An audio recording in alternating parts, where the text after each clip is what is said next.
എല്ലാവരെയും അനുഗ്രഹിക്കട്ടെ. എൻ്റെ ചെറിയ പ്രായത്തിൽ, എൻ്റെ 16-ാമത്തെ വയസ്സിലാണ് യേശു ക്രിസ്തുവിനെ രക്ഷകനും കർത്താവുമായി സ്വീകരിപ്പാനിടയായത്. എന്നാൽ ആ കാലഘട്ടത്തിനൊക്കെ മുൻപ് എൻ്റെ മാതാപിതാക്കൾ ഈ വിശ്വാസ സത്യത്തിലേക്ക് വരുമ്പോൾ എൻ്റെ അമ്മയുടെ ഏറ്റവും ഇളയ സഹോദരിയുടെ വിവാഹത്തിന് പങ്കെടുക്കാൻ പറ്റില്ലെന്ന് പറഞ്ഞു. എൻ്റെ മാതാപിതാക്കൾ അന്ന് വിദേശത്താണ്. വിദേശത്തുള്ള മറ്റ് സഹോദരങ്ങളും വന്ന് മാന്യമായി ആ വിവാഹം ഞങ്ങളുടെ ദേശത്ത് ചെങ്ങന്നൂർ കോടുകുളഞ്ഞിയിൽ നടക്കുമ്പോൾ പെന്തക്കോസ് സത്യങ്ങൾക്ക് വേണ്ടി ഇറങ്ങിത്തിരിച്ചു എന്നുള്ളൊരു ഒറ്റ കുറ്റം കൊണ്ട് ആ വിവാഹത്തിൽ പങ്കെടുക്കാൻ പറ്റില്ലെന്ന് പറഞ്ഞപ്പോൾ എൻ്റെ മാതാവ് ഞങ്ങൾ 2 പെൺകുഞ്ഞുങ്ങളെയും കയ്യിൽ പിടിച്ചുകൊണ്ട് ആ ആലയത്തിൽ ചെന്ന് നിന്ന് വിവാഹം കണ്ടിട്ട് അവിടെ നിന്ന് ഇറങ്ങിപ്പോകുന്ന അനുഭവം ഞാൻ ഓർക്കുകയാണ്. എന്നാൽ വർഷങ്ങൾ കഴിഞ്ഞു, കാലചക്രങ്ങൾ തിരിഞ്ഞു. എൻ്റെ മാതാപിതാക്കളിൽ നിന്ന് നിത്യതയിൽ വിശ്രമിക്കുക. ഞാൻ നിങ്ങളോടൊരു ദൂത് പറഞ്ഞുകൊണ്ട് തുടങ്ങാം. ചില വർഷങ്ങൾ കഴിഞ്ഞപ്പോൾ എൻ്റെ അമ്മ 12 മക്കളിൽ ഏറ്റവും ആദ്യത്തെ ആളാണ്. അതിനകത്ത് ഓരോരുത്തരുടെയായി തലമുറകളുടെ വിവാഹങ്ങൾ നടക്കുമ്പോൾ ഒരമ്മാച്ചൻ്റെ മകൻ്റെ വിവാഹത്തിൻ്റെ സമയമായപ്പോൾ ഞാൻ നിൽക്കുന്ന ഒരു വേദിയുടെ അടുക്കൽ ഞാൻ സുവിശേഷം പ്രസംഗിച്ചിട്ട് ഇറങ്ങുമ്പോൾ എന്നെ വിളിച്ചിട്ട് ചോദിച്ചു, ഇന്ന ഡേറ്റ് നിനക്ക് ഫ്രീ ആണോ എന്ന്. ഞാൻ ചോദിച്ചു, എന്താ കാര്യം? എൻ്റെ മോൻ്റെ വിവാഹമാണ്, നീ വരണം. ഞാൻ പറഞ്ഞു, ഡേറ്റ് ഫിക്സ് ചെയ്യാം. ഇല്ല, നീ വരണം, നീ ആ സ്റ്റേജുകളിലെങ്ങും പോകരുത്, നീ അന്ന് എൻ്റെ മകൻ്റെ കല്യാണത്തിന് വരണമെന്ന് പറഞ്ഞു. ഞാൻ പറയുന്നത്, സുവിശേഷത്തിന് വേണ്ടി വില മുടക്കാൻ തയ്യാറായാൽ തലമുറയെ മാനിക്കുന്നൊരു ദൈവമുണ്ടെന്ന് ഞാൻ ഈ കൺവെൻഷനിൽ ആദ്യമായി വിളിച്ചു പറയുകയാണ്. ഞാൻ ആ വിവാഹത്തിന് അവിടെ ചെന്നു, ഞങ്ങൾ കുടുംബമായി ചെന്നു. അവിടെ നിന്ന് ഭക്ഷണമൊക്കെ കഴിഞ്ഞിട്ട് പ്രാർത്ഥിച്ച് ഈ കുഞ്ഞിനെ വിവാഹത്തിന് വേണ്ടി ഇറക്കാൻ തുടങ്ങുമ്പോൾ ഞങ്ങളുടെ കുടുംബങ്ങളിലൊക്കെ ഒരുപാട് തിരുമേനിമാരുണ്ട്, ഒരുപാട് അച്ഛന്മാരുണ്ട്. അവരുടെയൊക്കെ മുമ്പിൽ നിന്നുകൊണ്ട് ആ ഇളയ അമ്മാച്ചൻ ഇങ്ങോട്ട് വന്നിട്ട് പറഞ്ഞു, ഇന്നെൻ്റെ മകൻ്റെ വിവാഹമാണ്, അവൻ്റെ വിവാഹത്തിന് വേണ്ടി ഇവിടുന്ന് പ്രാർത്ഥിച്ചിറങ്ങാൻ പോകുക, ഇന്ന് പ്രാർത്ഥിക്കേണ്ടത് ഷീലയാന്ന് പറഞ്ഞു. Praise the Lord. നിങ്ങൾക്കത് കേട്ടിട്ട് വലിയ സന്തോഷമില്ല, പക്ഷേ ഞാനവിടെ നിന്ന് കരഞ്ഞു. വർഷങ്ങൾക്ക് മുൻപ് എൻ്റെ മാതാവിനെ വിവാഹത്തിന് കൂട്ടാതിരുന്ന അതേ സ്ഥലത്ത് തന്നെ ദൈവത്തിൻ്റെ പരിശുദ്ധാത്മാവ് ഞങ്ങൾക്ക് വേണ്ടി ഇടപെട്ടു. അവിടെ പറയുക, നീ പ്രാർത്ഥിക്കണം. ഞാൻ പറഞ്ഞില്ല, ഈ ബിഷപ്പുമാരും തിരുമേനിമാരും ഒക്കെ നിൽക്കുന്നതിനിടയിൽ ഞാൻ പ്രാർത്ഥിക്കില്ല. അദ്ദേഹം പറഞ്ഞു, ഇല്ല, എൻ്റെ മകൻ വിവാഹത്തിന് പോകണമെങ്കിൽ പ്രാർത്ഥിക്കുന്നത് നീ ആയിരിക്കുമെന്ന് പറഞ്ഞു. ഞാൻ ആ ബിഷപ്പുമാരുടെ മുൻപിൽ നിന്നുകൊണ്ട് വളരെ ഒരു ലജ്ജ പോലെ അവിടെ നിന്നപ്പോൾ ആ തിരുമേനി എന്നോട് പറഞ്ഞു, മോള് പ്രാർത്ഥിക്കാതെ കഴിഞ്ഞ് ഞങ്ങൾ പ്രാർത്ഥിച്ചോളാം. ഇതാണ് സത്യ സുവിശേഷത്തിൻ്റെ ശക്തി എന്ന് പറയുന്നത്. ഏത് സ്ഥലത്ത് അപമാനിക്കപ്പെട്ടുവോ, ഏത് സ്ഥലത്ത് നിന്നെ ഓടിപ്പായിച്ചുവോ, നിന്നെ ഇനി ഞങ്ങൾക്ക് കാണണ്ടെന്ന് പറഞ്ഞുവോ, ഈ സുവിശേഷത്തിന് വിലയുണ്ടെന്ന് തെളിയിക്കാൻ ഈ രാത്രി ദൈവം എനിക്ക് തന്ന ആരോഗ്യത്തിന് ഞാൻ ദൈവത്തിന് നന്ദി പറയുക. എന്തുകൊണ്ടാണ് ഈ സുവിശേഷം ഞങ്ങൾ ഇത്രയും ധൈര്യത്തോടെ വിളിച്ചു പറയുന്നത്? അതിൻ്റെ കാരണം, ഇന്നുവരെ സുവിശേഷം പറഞ്ഞവർ ഒരിക്കലും ലജ്ജിക്കേണ്ടി വന്നിട്ടില്ല. മനുഷ്യൻ വാക്കുമാറി പറയും, ഇഷ്ടമുള്ളതുപോലെയൊക്കെ തിരിച്ചും മറിച്ചും പറയും. പക്ഷേ ഈ ഗ്യാരണ്ടിയുള്ള സുവിശേഷം പറയുന്ന വ്യക്തിയുടെ ആയുസ്സിന് ഗ്യാരണ്ടി ഇല്ല, പക്ഷേ ഈ സുവിശേഷത്തിന് ഗ്യാരണ്ടി ഉണ്ട്. ഇന്ന് രാത്രി വിശ്വസിക്കുന്നവർ ദൈവത്തെ സ്തുതിച്ചുകൊണ്ടിരിക്കണം. പരിശുദ്ധാത്മാവ് രാത്രി ഈ പന്തലിനകത്ത് വ്യാപരിക്കുന്നുണ്ടെന്ന് എനിക്കറിയാം. ഞാൻ ഇന്ന് സുവിശേഷം കേട്ടിട്ടില്ലാത്ത, അല്ലെങ്കിൽ സുവിശേഷം അംഗീകരിച്ചിട്ടില്ലാത്ത ചിലർക്ക് വേണ്ടിയുള്ള ദൂതാണ് ഒരുക്കിയതെങ്കിലും ഇന്ന് രാത്രി ദൈവാത്മാവിനോട് പറയുന്നു, ഈ ഇടയനോട് കൂടെ നിൽക്കുന്ന 99 ആടുകളെക്കാൾ ദൈവത്തിന് പ്രധാനം വഴിതെറ്റി കാട്ടിലൂടെ അലയുന്ന ഒരാടാണെന്ന് ഞാൻ വിശ്വസിക്കുന്നു. ഹല്ലേലൂയ. അങ്ങനെയാണ് ഞങ്ങളാരും വരണ്ടായിരുന്നു, ഇല്ലേ? നിങ്ങൾ പ്രാർത്ഥിക്കാനും നിങ്ങൾ പാടാനും തുടങ്ങിയത് കൊണ്ടാണ് മറ്റു ചിലരത് ശ്രദ്ധിക്കാൻ തുടങ്ങിയത്. ഞാൻ ചോദിക്കട്ടെ, സുവിശേഷകന്മാർ വർദ്ധിച്ച ദേശത്ത് മാറ്റങ്ങൾ വന്നില്ലേ? മദ്യത്തിനും മയക്കുമരുന്നിനുമൊക്കെ അടിമകളായ ചെറുപ്പക്കാർ ലോകജനത്തോട് ചേർന്ന് തോന്നിയതുപോലെ നടന്ന സ്ഥലത്ത് പരിശുദ്ധാത്മാവിനാൽ നിയന്ത്രിക്കപ്പെട്ട ചെറുപ്പക്കാർ ഈ പുസ്തകവും കൊണ്ടിറങ്ങിയപ്പോൾ മാറ്റം വന്നു. അങ്ങനെയാണെങ്കിൽ ഈ സുവിശേഷം ഇന്നും മാറ്റം വരുത്തുന്നതാ. ഒരു മനുഷ്യനെ കൊണ്ടും മാറ്റം വരുത്താൻ കഴിയാത്തവർക്ക് സുവിശേഷം മാറ്റം വരുത്തും. ഞാൻ താമസിക്കുന്ന എറണാകുളത്തിനടുത്തൊരു സ്ഥലത്ത് പ്രിസൺ ഗോസ്പൽ മിഷൻ എന്ന് പറയുന്ന ഒരു പ്രവർത്തനമുണ്ട്. ജീവപര്യന്തം അടിമകളായി തടവിന് വിധിക്കപ്പെട്ട് 14 പേരെയൊക്കെ കുത്തിക്കൊന്നിട്ട് ഒരു കുറ്റബോധവുമില്ലാതെ ജയിലറകളിൽ കിടന്നൊരു മനുഷ്യൻ അവിടെയുണ്ട്. അദ്ദേഹത്തിന് ഒരിക്കലും കുറ്റബോധം വന്നില്ല. പക്ഷേ ഈ സുവിശേഷത്തിന്റെ ലഘുലേഖയുമായി ചിലർ ആ ജയിലറകൾക്കകത്തു ചെന്ന് ഈ സത്യവചനം പറഞ്ഞപ്പോൾ 14 പേരെ കുത്തിക്കൊന്നിട്ടും കണ്ണു നിറയാത്ത മനുഷ്യന്റെ കണ്ണു നിറഞ്ഞൊഴുകാൻ തുടങ്ങി. ആൾക്ക് മാറ്റം വന്നു. അതോടുകൂടെ ആ ദേശത്തൊരു പ്രവർത്തനം ആരംഭിച്ചു. ജയിലറകളിൽ കിടക്കുന്ന പലരും ഇന്നും ആ സ്ഥാപനത്തിനകത്തുണ്ട്. അവർക്കൊക്കെ വേഗത്തിൽ അവരുടെ ശിക്ഷാ കാലയളവ് ഇളച്ചു കൊടുത്ത് ഗവൺമെന്റ് അവരെ സ്വതന്ത്രരാക്കി. എന്തുകൊണ്ട്? അവർ ഈ സുവിശേഷത്താൽ മാറ്റം സംഭവിച്ചപ്പോൾ അത് തിരിച്ചറിയത്തക്ക നിലയിൽ അവരിൽ വ്യത്യാസം വന്നെങ്കിൽ ഇന്ന് രാത്രി ഞങ്ങൾ ഈ ദേശത്തോട് ഗ്യാരണ്ടിയോടെ ഈ സുവിശേഷം വിളിച്ചു പറയുക, ആർക്കും മാറ്റം വരുത്താൻ കഴിയാതെ മദ്യത്തിന്റെ അടിമകളായി, മയക്കുമരുന്നിന് അടിമകളായി ലോകത്തിലെ ഒരു വ്യക്തികളെ കൊണ്ട് രൂപാന്തരം വരുത്താൻ കഴിയാത്ത ചിലതിന് ഈ രാത്രി സ്വർഗം മാറ്റം വരുത്തും. യേശുവിന്റെ നാമത്തിൽ അത് സംഭവിക്കട്ടെ. കഴിഞ്ഞ ചില ദിവസങ്ങൾക്ക് മുൻപ് ഒരു ദൈവദാസൻ ഇങ്ങനെ പറയുന്നത് കേട്ടു. അദ്ദേഹം ഒരു സുവിശേഷ യോഗത്തിൽ പ്രസംഗിക്കുക. ഒരു പള്ളിയുടെ സെമിത്തേരിയുടെ അടുത്താണ് ഗ്രൗണ്ട്. അദ്ദേഹം പ്രസംഗം ആരംഭിച്ചു. അദ്ദേഹം പ്രസംഗമൊക്കെ കഴിഞ്ഞ് ആ ദേശം വിട്ടുപോയി. ചില നാളുകൾ കഴിഞ്ഞപ്പോൾ മറ്റൊരു സുവിശേഷ യോഗത്തിന് വേണ്ടി വന്നപ്പോൾ ആ ദൈവദാസന്റെ അടുക്കൽ ഒരു മനുഷ്യൻ വന്നിട്ട് പറഞ്ഞു, നിങ്ങൾ പറഞ്ഞ വചനമാണ് എന്നെ രക്ഷിച്ചത്. ആ ദൈവദാസനൊന്നും മനസ്സിലായില്ല. എന്താ കാര്യമെന്ന് ചോദിച്ചു. ചില നാളുകൾക്ക് മുൻപ് ഈ സെമിത്തേരിയുടെ അടുത്ത് നിങ്ങൾ വന്ന് പ്രസംഗിച്ചപ്പോൾ ഞാൻ ഈ ഗ്രൗണ്ടിലിരുന്ന് കേട്ടയാളല്ല. വനത്തിലെ ചില പ്രത്യേക സാധനങ്ങൾ മോഷ്ടിച്ചത് കൊണ്ട് വനപാലകരും പോലീസുകാരും എന്നെ ഓട്ടമോടിക്കുക. എന്നെ എവിടെ കണ്ടുപിടിച്ചാലും അറസ്റ്റ് ചെയ്യുവാനുള്ള അറസ്റ്റ് വാറണ്ടുമായി അവർ നടക്കുമ്പോൾ എന്നെ അവരുടെ കയ്യിൽ കിട്ടിയില്ല. ഞാൻ ആ സമയത്ത് ആ പുതിയ സെമിത്തേരിയിൽ ഒരു സ്ലാബ് മാറ്റി ആ കുഴിക്കകത്തിറങ്ങിയിരിക്കുക ഭയപ്പെട്ട്. ആ സമയത്താണ് രക്ഷിക്കുന്ന യേശു ക്രിസ്തുവിനെ കുറിച്ച് നിങ്ങൾ ഇവിടെ വിളിച്ചു പറഞ്ഞത്. അന്ന് ഞാൻ തീരുമാനമെടുത്തു, എനിക്കൊരായുസ്സിന് ലഭിച്ചാൽ ഞാൻ ഈ സുവിശേഷത്തിന് വേണ്ടി ജീവിക്കും. ഇന്ന് അദ്ദേഹം അനുഗ്രഹിക്കപ്പെട്ട ഒരു സുവിശേഷകന് ഇങ്ങനെ മാറ്റം വരുത്താൻ കഴിവുള്ള ഒരു സുവിശേഷം എങ്ങനെ വിളിച്ചു പറയാതിരിക്കും? ആമേൻ, ഹല്ലേലൂയ. ഇതിനെ എവിടെയൊക്കെ എതിർത്തിട്ടുണ്ടോ അവിടെയൊക്കെ ദൈവപ്രവൃത്തി വെളിപ്പെട്ടിട്ടുണ്ട്. റുമേനിയയിലെ ഗവൺമെന്റിന്റെ നടുവിൽ വളരെ പീഡനങ്ങൾ സഹിച്ചുകൊണ്ടിരുന്ന റിച്ചാർഡ് വുംബ്രാൻഡ് ആൻഡ് സബീന വുംബ്രാൻഡിനെ കുറിച്ച് നാം വായിച്ചിട്ടുണ്ട്. 14 വർഷം ദീർഘവർഷങ്ങൾ തടവറയിൽ കഴിയാൻ വിധിക്കപ്പെട്ട കുടുംബം. എന്തുകൊണ്ട്? അവർ യഹൂദ പാരമ്പര്യത്തിൽ ജീവിച്ചവരാണ്. ഒരു വൃദ്ധനായ ആശാരിയുടെ പ്രാർത്ഥനയുടെ മറുപടിയായി റിച്ചാർഡ് വുംബ്രാൻഡ് എന്ന് പറയുന്ന നിരീശ്വരവാദിയായ യഹൂദൻ അദ്ദേഹത്തിന്റെ ഭവനത്തിൽ ചെന്നു. അനവധി ഗ്രാമങ്ങളുള്ള ആ റുമേനിയയിൽ 12,000-ലധികം ഗ്രാമങ്ങളിൽ ഒരു വൃദ്ധനായ ആശാരി പ്രാർത്ഥിച്ച സ്ഥലത്തേക്ക് ഈ വുംബ്രാൻഡ് നിരീശ്വരവാദിയായി എത്തി. ഈ ആശാരി ഇങ്ങനെ പ്രാർത്ഥിച്ചു, എൻ്റെ സുവിശേഷ വേലയിൽ ദൈവം പ്രസാദിച്ചു എന്നുള്ളതിന് തെളിവായി എൻ്റെ മരണത്തിന് മുൻപ് ഒരു യഹൂദനെയെങ്കിലും എനിക്ക് ക്രിസ്തുവിൽ കൊണ്ടുവരണം. അദ്ദേഹത്തിന്റെ പ്രാർത്ഥനയായിരുന്നു അത്. ദൈവം പ്രാർത്ഥനയ്ക്ക് മറുപടി തരുന്നവനാണെന്ന് വിശ്വസിക്കുന്നുണ്ടോ? ഏതിരുട്ടിലിരുന്നു പ്രാർത്ഥിച്ചാലും പ്രാർത്ഥനയ്ക്ക് മറുപടിയുണ്ട്. രഹസ്യത്തിൽ പ്രാർത്ഥിച്ചതിന്റെ മറുപടി പരസ്യമായി വെളിപ്പെടുത്തുന്നതാണ് ഈ സുവിശേഷ യോഗമെന്ന് ഞാൻ വിശ്വസിക്കുന്നു. ഇന്ന് രാത്രി ഞാൻ പറയട്ടെ, ഇതിനോട് ചേർന്ന് ഞാൻ പറയാം, ആരും അറിയാതെ രഹസ്യ പ്രാർത്ഥനാ മുറിയിൽ പ്രാർത്ഥിക്കുന്ന ചിലതിന്റെ മറുപടികൾ ഈ കൺവെൻഷൻ ആശീർവാദം പറയുന്നതിന് മുൻപ് സ്വർഗം നൽകാൻ തയ്യാറാണ്. യേശുവിന്റെ നാമത്തിൽ അത് സംഭവിക്കട്ടെ. മാനുഷിക ദൃഷ്ടിയിൽ പരാജയപ്പെട്ടുവെന്ന് തോന്നിയാലും പ്രാർത്ഥന നിർത്തരുത് കേട്ടോ. ലോകം മുഴുവൻ നിന്നെ തള്ളി മാറ്റിയാലും പ്രാർത്ഥന നിർത്തരുത്. നിനക്കിനി ഒരു ഭാവിയില്ലെന്ന് പിശാച് പറഞ്ഞാലും പ്രാർത്ഥന നിർത്തണ്ട. ഇനി മുൻപോട്ട് പോകാനുള്ള സാധ്യതകൾ അടഞ്ഞാലും പ്രാർത്ഥന നിർത്തണ്ട. പ്രാർത്ഥന വലിയ കാര്യങ്ങളെ സൃഷ്ടിക്കുകയാണ്.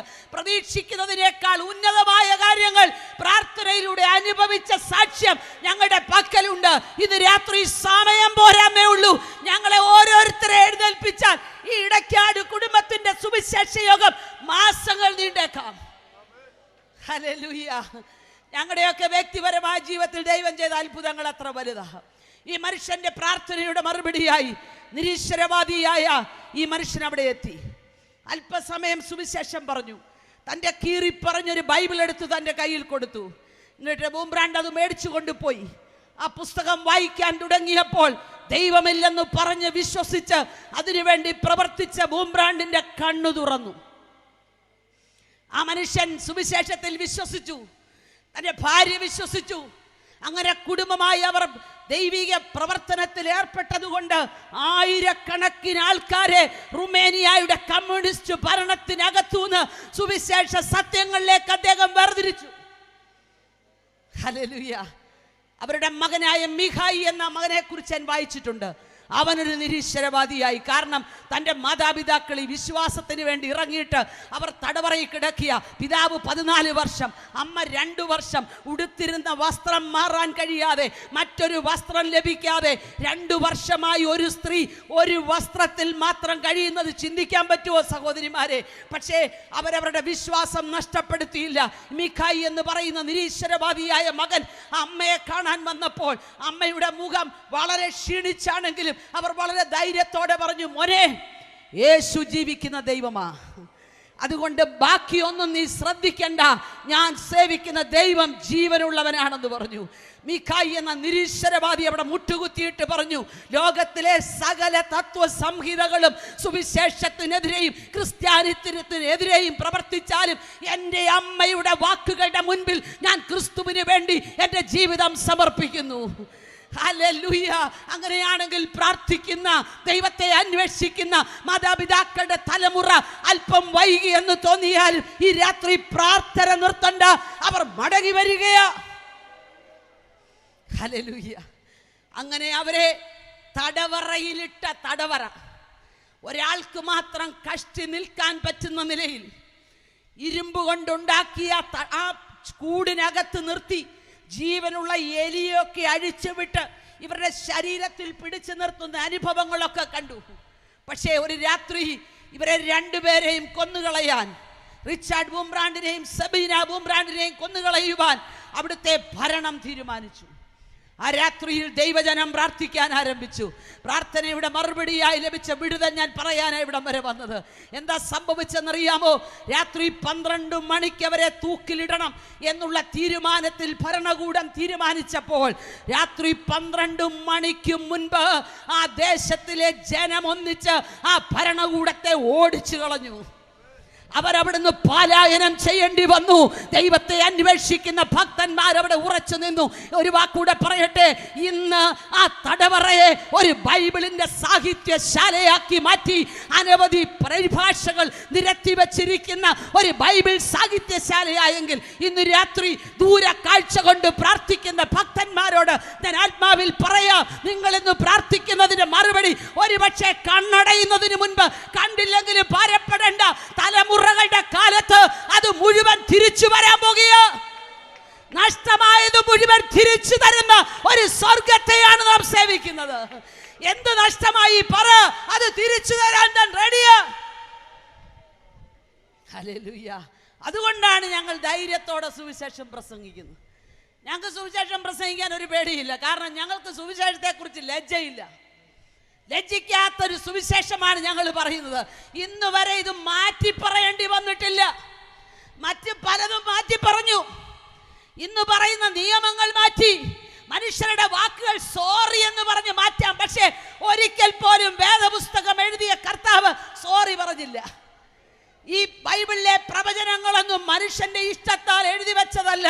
ഇത് പരിശുദ്ധാത്മ നിയോഗം പ്രാപിച്ച മനുഷ്യരുടെ കരങ്ങളാൽ എഴുതിപ്പിച്ചതാണെങ്കിൽ ഈ രാത്രിയിലും ഈ പ്രവചന ശക്തി ദൈവത്തിന്റെ ഇടയിൽ വ്യാപരിക്കുന്നുവെന്ന് ഞാൻ പ്രാർത്ഥിക്കുകയും വിശ്വസിക്കുകയും ചെയ്യുകയാണ്.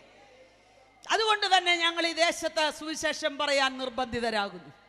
ഇന്ന് രാത്രി ദൈവം എന്നെ ഏൽപ്പിച്ച സന്ദേശത്തിലേക്ക് ഞാൻ കടക്കുകയാണ്. ലൂക്കോസിന്റെ സുവിശേഷം 15-ാം അധ്യായം അതിന്റെ 11 മുതലുള്ള വാക്യങ്ങൾ 11, 12, 13. പിന്നെ അവൻ പറഞ്ഞത്, ഒരു മനുഷ്യന് 2 പുത്രന്മാർ ഉണ്ടായിരുന്നു. അവരിൽ ഇളയവൻ അപ്പനോട്, അപ്പ, വസ്തുവിൽ എനിക്ക് വരേണ്ടുന്ന പങ്ക് തരണമേ എന്ന് പറഞ്ഞു. അവൻ അവർക്ക് മുതൽ പകുത്തു കൊടുത്തു. ഏറെ നാൾ കഴിയും മുമ്പേ ഇളയ മകൻ സകലവും സ്വരൂപിച്ച് ദൂരദേശത്തേക്ക് യാത്രയായി അവിടെ ദുർനടപ്പുകാരനായി ജീവിച്ച് വസ്തു നാനാവിധമാക്കി കളഞ്ഞു. മതി. ഞാൻ പറഞ്ഞല്ലോ, സുവിശേഷത്തിന്റെ സത്യങ്ങൾ ഞങ്ങൾ സന്തോഷത്തോടെ ഇവിടെ പങ്കിടുകയാണ്. വർഷങ്ങൾക്ക് മുൻപൊക്കെ ഞങ്ങൾ ഈ സുവിശേഷത്തിൽ വിശ്വസിച്ചത് കൊണ്ടാണ് ഇങ്ങനൊരു യോഗം ഇവിടെ സംഘടിപ്പിച്ചത്. എന്നാൽ ഇന്നും ഈ സുവിശേഷം മനസ്സിലാകാതെ മാറി നിന്നുകൊണ്ട് ഇതെന്താണെന്നറിയാൻ ചിലർ ശ്രദ്ധിക്കുന്നുണ്ട്. ഞാൻ അവരെ ഓർത്ത് ദൈവത്തെ സ്തുതിക്കുന്നു. ഇരുട്ടിൻ്റെ മറവിലും വീടിൻ്റെ അപ്സ്റ്റെയറിലും ഒക്കെ ഇരുന്ന് ഇവരെന്താ പറയുന്നതെന്നറിയാൻ കാത്തിരിക്കുന്ന നിങ്ങളെ കർത്താവ് കാണുന്നുണ്ട് കേട്ടോ. അഗ്നിജ്വാലയ്ക്കൊത്ത കണ്ണുള്ളവൻ്റെ കണ്ണിൽ നിങ്ങൾ മറവല്ല. ഇന്ന് രാത്രി ഞങ്ങൾ വിശ്വസിക്കുന്നു, ഈ യോഗങ്ങൾ അവസാനിക്കുന്നതിന് മുൻപ് ഈ ദേശത്ത് ചിലരെ ദൈവം തൊടും. മെഡിക്കൽ കോളേജുകളിൽ തള്ളിക്കളഞ്ഞ ചിലതിനെ ദൈവം സൗഖ്യമാക്കും. ഈ രോഗത്തിന് ചികിത്സയില്ലെന്ന് പറഞ്ഞു വിട്ട ചിലതിൻ്റെ മേൽ ദൈവത്തിൻ്റെ കരം ചലിക്കും. കുടുംബ പ്രശ്നങ്ങൾക്കകത്ത് തകർന്നു നിൽക്കുന്ന ചിലതിനെ ദൈവം മടക്കി വരുത്തും. യെസ്, ഞാനിത് ആത്മാവിൽ പറയുകയാ. ആർക്കും രൂപാന്തരം വരുത്താൻ കഴിയാത്ത ചില ചെറുപ്പക്കാർക്ക് ദൈവം മാറ്റം വരുത്താൻ പോകുകയാ. ഞാനിത് ആത്മാവിൽ വിളിച്ചു പറയുമ്പോൾ വിശ്വസിക്കുന്നവർ ദൈവത്തെ ഒരുമിച്ച് കരങ്ങൾ ഉയർത്തി സ്തുതിച്ചാട്ടെ. Praise the Lord. ഇവിടെ നാം വായിച്ച ഒരു മനുഷ്യന് 2 മക്കൾ. മൂത്ത മകൻ അപ്പനോടൊപ്പം നിൽക്കുക. അപ്പൻ എന്ത് പറഞ്ഞാലും അനുസരിക്കും. അപ്പൻ്റെ ഇഷ്ടം വിട്ട് മാറില്ല. അങ്ങനെയുള്ള നല്ല മക്കൾ ഇന്നുമുണ്ട്. എന്നാൽ എല്ലാവർക്കും ആ മകനെ ഇഷ്ടം. എന്നാൽ രണ്ടാമത്തെ ഒരു മകൻ്റെ കാര്യമാണ് ഇവിടെ പ്രധാനമായിട്ട് പറഞ്ഞത്. അവന് എന്ത് വസ്തുവിൽ നിന്ന് ലഭിക്കാനുണ്ടെന്നൊക്കെ അവൻ കാൽക്കുലേറ്റ് ചെയ്ത് വെച്ചേക്കുക. മൂത്ത മകൻ അപ്പനോടൊപ്പം അധ്വാനിക്കുമ്പോൾ രണ്ടാമത്തവന് അധ്വാനിക്കണമെന്നോ അപ്പനെ സഹായിക്കണമെന്നോ അല്ല, അവൻ എന്തു വരേണ്ടു എന്ന് അവൻ കാൽക്കുലേറ്റ് ചെയ്ത് വെച്ചേക്കുക. ഇന്നും ചില മക്കൾ അങ്ങനെയാ. അപ്പന്മാർക്കുള്ള സ്വത്തിനെ എനിക്കെത്ര കിട്ടുമെന്ന് ഡിവൈഡ് ചെയ്ത് വെച്ചോണ്ടാ നോക്കിയിരിക്കുന്നത്.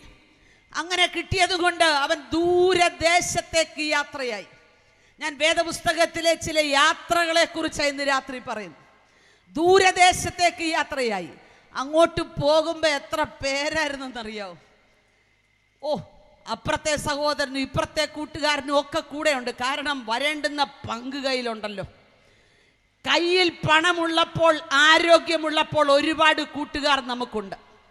എന്നാൽ ഇത് ഓരോന്നും നഷ്ടമാകുമ്പോൾ വന്ന വഴിയിലേക്ക് അവർ തിരിച്ചു പോകും. അതായിരുന്നു ഈ സഹോദരനും സംഭവിച്ചത്. അവൻ ചെന്നു, അവൻ്റെ കയ്യിലുള്ളത് മുഴുവൻ തീരുന്നതുവരെ ആടി നടക്കാനും പാടി നടക്കാനും ഒക്കെ ഒരുപാട് പേരുണ്ട്. നല്ല ബിവറേജ് ഷോപ്പുകളിൽ കയറി ആവശ്യമുള്ളതുപോലെ കുടിക്കാൻ കൂടെ നടക്കും. പക്ഷേ നിന്റെ ജീവിതത്തിൻ്റെ തകർച്ചയുടെ നേരത്ത് ഇവരെ ആരെയും നിനക്ക് പിന്നെ കാണാൻ കിട്ടില്ല.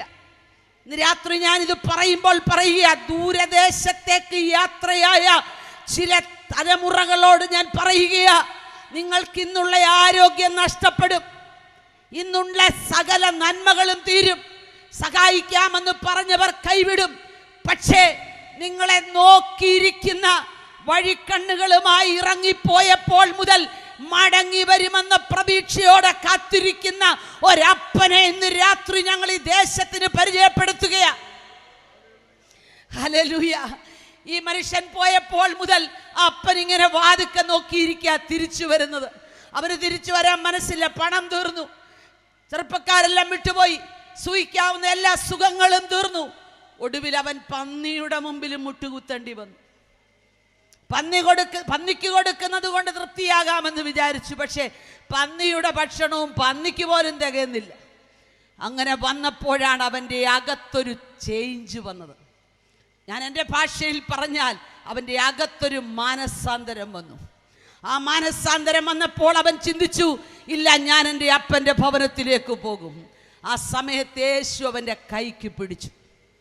അവനെ മടക്കി അവൻ്റെ അപ്പൻ്റെ അടുക്കലേക്ക് കൊണ്ടുവന്നതുപോലെ സ്വർഗീയ പിതാവിൻ്റെ അടുക്കലേക്ക് മടക്കി കൊണ്ടുവന്നു. ഞാൻ ചോദിക്കട്ടെ, മദ്യത്തിനും മയക്കുമരുന്നിനുമൊക്കെ അടിമകളായ ചെറുപ്പക്കാരെ ഞാൻ ഒരുപാട് പേരെ കണ്ടിട്ടുണ്ട്. ഞാനൊരു ദിവസം ഇങ്ങനെ വഴിയിലൂടെ സന്ധ്യാസമയത്ത് യാത്ര ചെയ്യുമ്പോൾ ഒരു മനുഷ്യൻ്റെ പകുതി ശരീരം ഓടയിലും പകുതി ശരീരം റോഡിലും കിടപ്പുണ്ട്. ഞാൻ അദ്ദേഹത്തെ സൂക്ഷിച്ചു നോക്കിയപ്പോൾ അദ്ദേഹത്തിൻ്റെ കയ്യിലൊരു ഒഴിവായ മദ്യക്കുപ്പി ഇരിപ്പുണ്ട്. അത് തെറിച്ചുപോയി. മറ്റതൊരു ചെറിയ പേപ്പർ കൊണ്ട് പൊതിഞ്ഞ സാധനമാണ്. ശ്രദ്ധിച്ചു നോക്കിയപ്പോൾ 3 പരിപ്പുവടയുണ്ട്. ആ പരിപ്പുവടയ്ക്ക് വേണ്ടി ഒരു നായ്ക്കുട്ടി ഓടി ഇങ്ങനെ വന്ന് നിൽക്കുക തിന്നാൻ റെഡിയായിട്ട്. ഞാൻ ഓർത്ത് ഈ 3 പേര് ആ വീട്ടിലുള്ളവർക്ക് വേണ്ടിയാണ് 3 പരിപ്പുവട മേടിച്ചത്.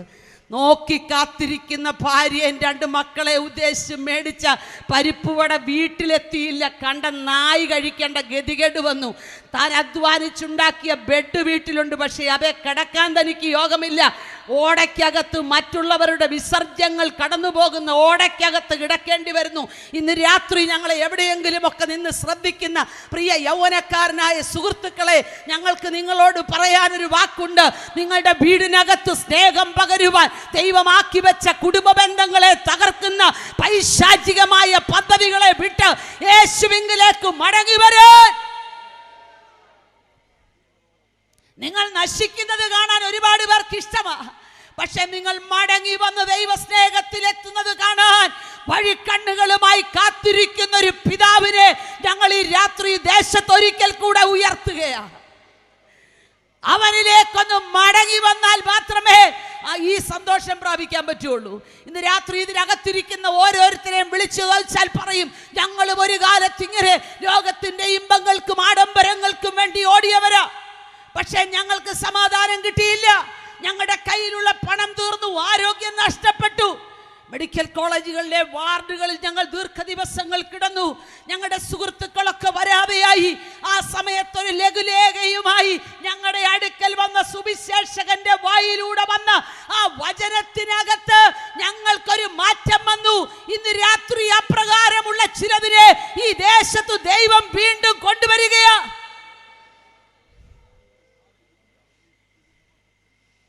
പരിശുദ്ധാത്മാവ് ഒരു മനുഷ്യനെ സ്പർശിച്ചാൽ അവൻ്റെ ജീവിതത്തിന് മാറ്റം വരും.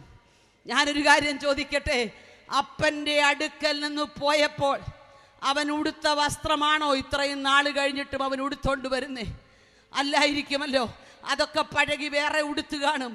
ഇപ്പോൾ ആ കൊണ്ടുപോയ വസ്ത്രമൊന്നുമല്ല. പക്ഷേ ആ അപ്പൻ്റെ നോട്ടത്തിൻ്റെ മുൻപിൽ അപ്പന് മനസ്സിലായി, മുഷിഞ്ഞാണ് വരുന്നതെങ്കിലും തൻ്റെ മകനാണ് വരുന്നതെന്ന്. ആ അപ്പൻ അവൻ ഇങ്ങോട്ട് വരട്ടെ നോക്കി നിന്നില്ല, ഓടിച്ചെന്നവനെ കെട്ടിപ്പിടിച്ചു. എത്ര മുഷിഞ്ഞ വസ്ത്രവുമായിട്ടാണ് വരുന്നതെങ്കിലും അവനെ ഓടിച്ചെന്ന് കെട്ടിപ്പിടിക്കാൻ ഒരു പിതാവിനല്ലാതെ മറ്റാർക്കും കഴിയില്ല. രാത്രി ഞാൻ ചോദിക്കട്ടെ, അങ്ങനെ സ്നേഹിക്കുന്ന ഒരപ്പനെ വിട്ട് യാത്ര തുടങ്ങിയിട്ട് നാളെ എത്രയായി? പലരും പറഞ്ഞു നോക്കി, ഉപദേശിച്ചു നോക്കി, ഇനി മദ്യം ഉപയോഗിക്കില്ലെന്ന് ഭാര്യയുടെ തലയിൽ തൊട്ട് സത്യം ചെയ്തു. പക്ഷേ വൈകുന്നേരമാകുമ്പോൾ അതിലേക്ക് വശീകരിക്കുന്ന ശക്തികളുടെ മുൻപിൽ പിന്നെയും ഈ കുടുംബ ബന്ധങ്ങളെ തകർക്കുന്ന പിശാചിന്റെ പദ്ധതികളുമായി നിങ്ങൾ ഇണചേർന്ന് നടക്കുന്നെങ്കിൽ ഇന്ന് രാത്രി പരിശുദ്ധാത്മാവ് പറയുന്നു, ഈ പിശാചിന്റെ പ്രവർത്തികളെ അഴിക്കുവാൻ പ്രത്യക്ഷനായ ഒരു ദൈവപുത്രന്റെ സാന്നിധ്യം നിങ്ങളുടെ വീടുകൾക്കകത്ത് ഇറങ്ങി വരട്ടെ. ഞങ്ങൾ അതുകൊണ്ട് ധൈര്യത്തോടെ പറയുന്നു, മറ്റൊരുത്തനും രക്ഷയില്ല, മറ്റൊരാൾക്കും ഈ ദേശം വിടുവിക്കാൻ കഴിയില്ല. നിങ്ങളുടെ തകർന്ന ജീവിതത്തെ വിടുവിക്കുവാൻ മറ്റൊരാൾക്കും കഴിയില്ല. ആകാശത്തിന്റെ കീഴേ മനുഷ്യരുടെ ഇടയിൽ നൽകപ്പെട്ട വേറൊരു നാമവും ഇല്ലേ ഇല്ല. ആ മകൻ മടങ്ങി വരുന്നത് കാത്തിരുന്ന ഒരു പിതാവിനെ പോലെ ഈ രാത്രി ഈ ദേശത്തിടയ്ക്കാട് ദേശത്തുള്ള ആരെങ്കിലും യേശു ക്രിസ്തുവിനെ യഥാർത്ഥമായി സ്നേഹിപ്പാൻ കഴിയാതെ മറ്റുള്ള പലതിനകത്തും നിങ്ങൾ ഇൻവോൾവ് ആയി നിൽക്കുന്നെങ്കിൽ ഈ രാത്രി നിങ്ങളോട് മതം മാറാൻ ഞങ്ങൾ പറയില്ല. നിങ്ങൾ നിൽക്കുന്ന മതം മാറാനുള്ളൊരു പ്രസംഗമല്ലിത്. മനസ്സിന് മാറ്റം വന്നുകൊണ്ട് ഞങ്ങൾ പോന്നതാ. ഞങ്ങളുടെയൊക്കെ പള്ളികളിൽ ഇന്ന് ഞങ്ങളുടെ ശവക്കോട്ടകൾ കിടക്കുക. ഇടയ്ക്കിടയ്ക്ക് അവർ വന്ന് ക്ലീൻ ചെയ്യാനൊക്കെ പൈസ ചോദിച്ചുകൊണ്ടിരിക്കുക. എന്തിനാണെന്നറിയാമോ? തിരിച്ചു ചെല്ലുമെന്നോർത്ത്. പക്ഷേ തിരിച്ചു ചെല്ലാൻ ഇടയാകരുതേ എന്ന് ഞങ്ങൾ പ്രാർത്ഥിക്കുക.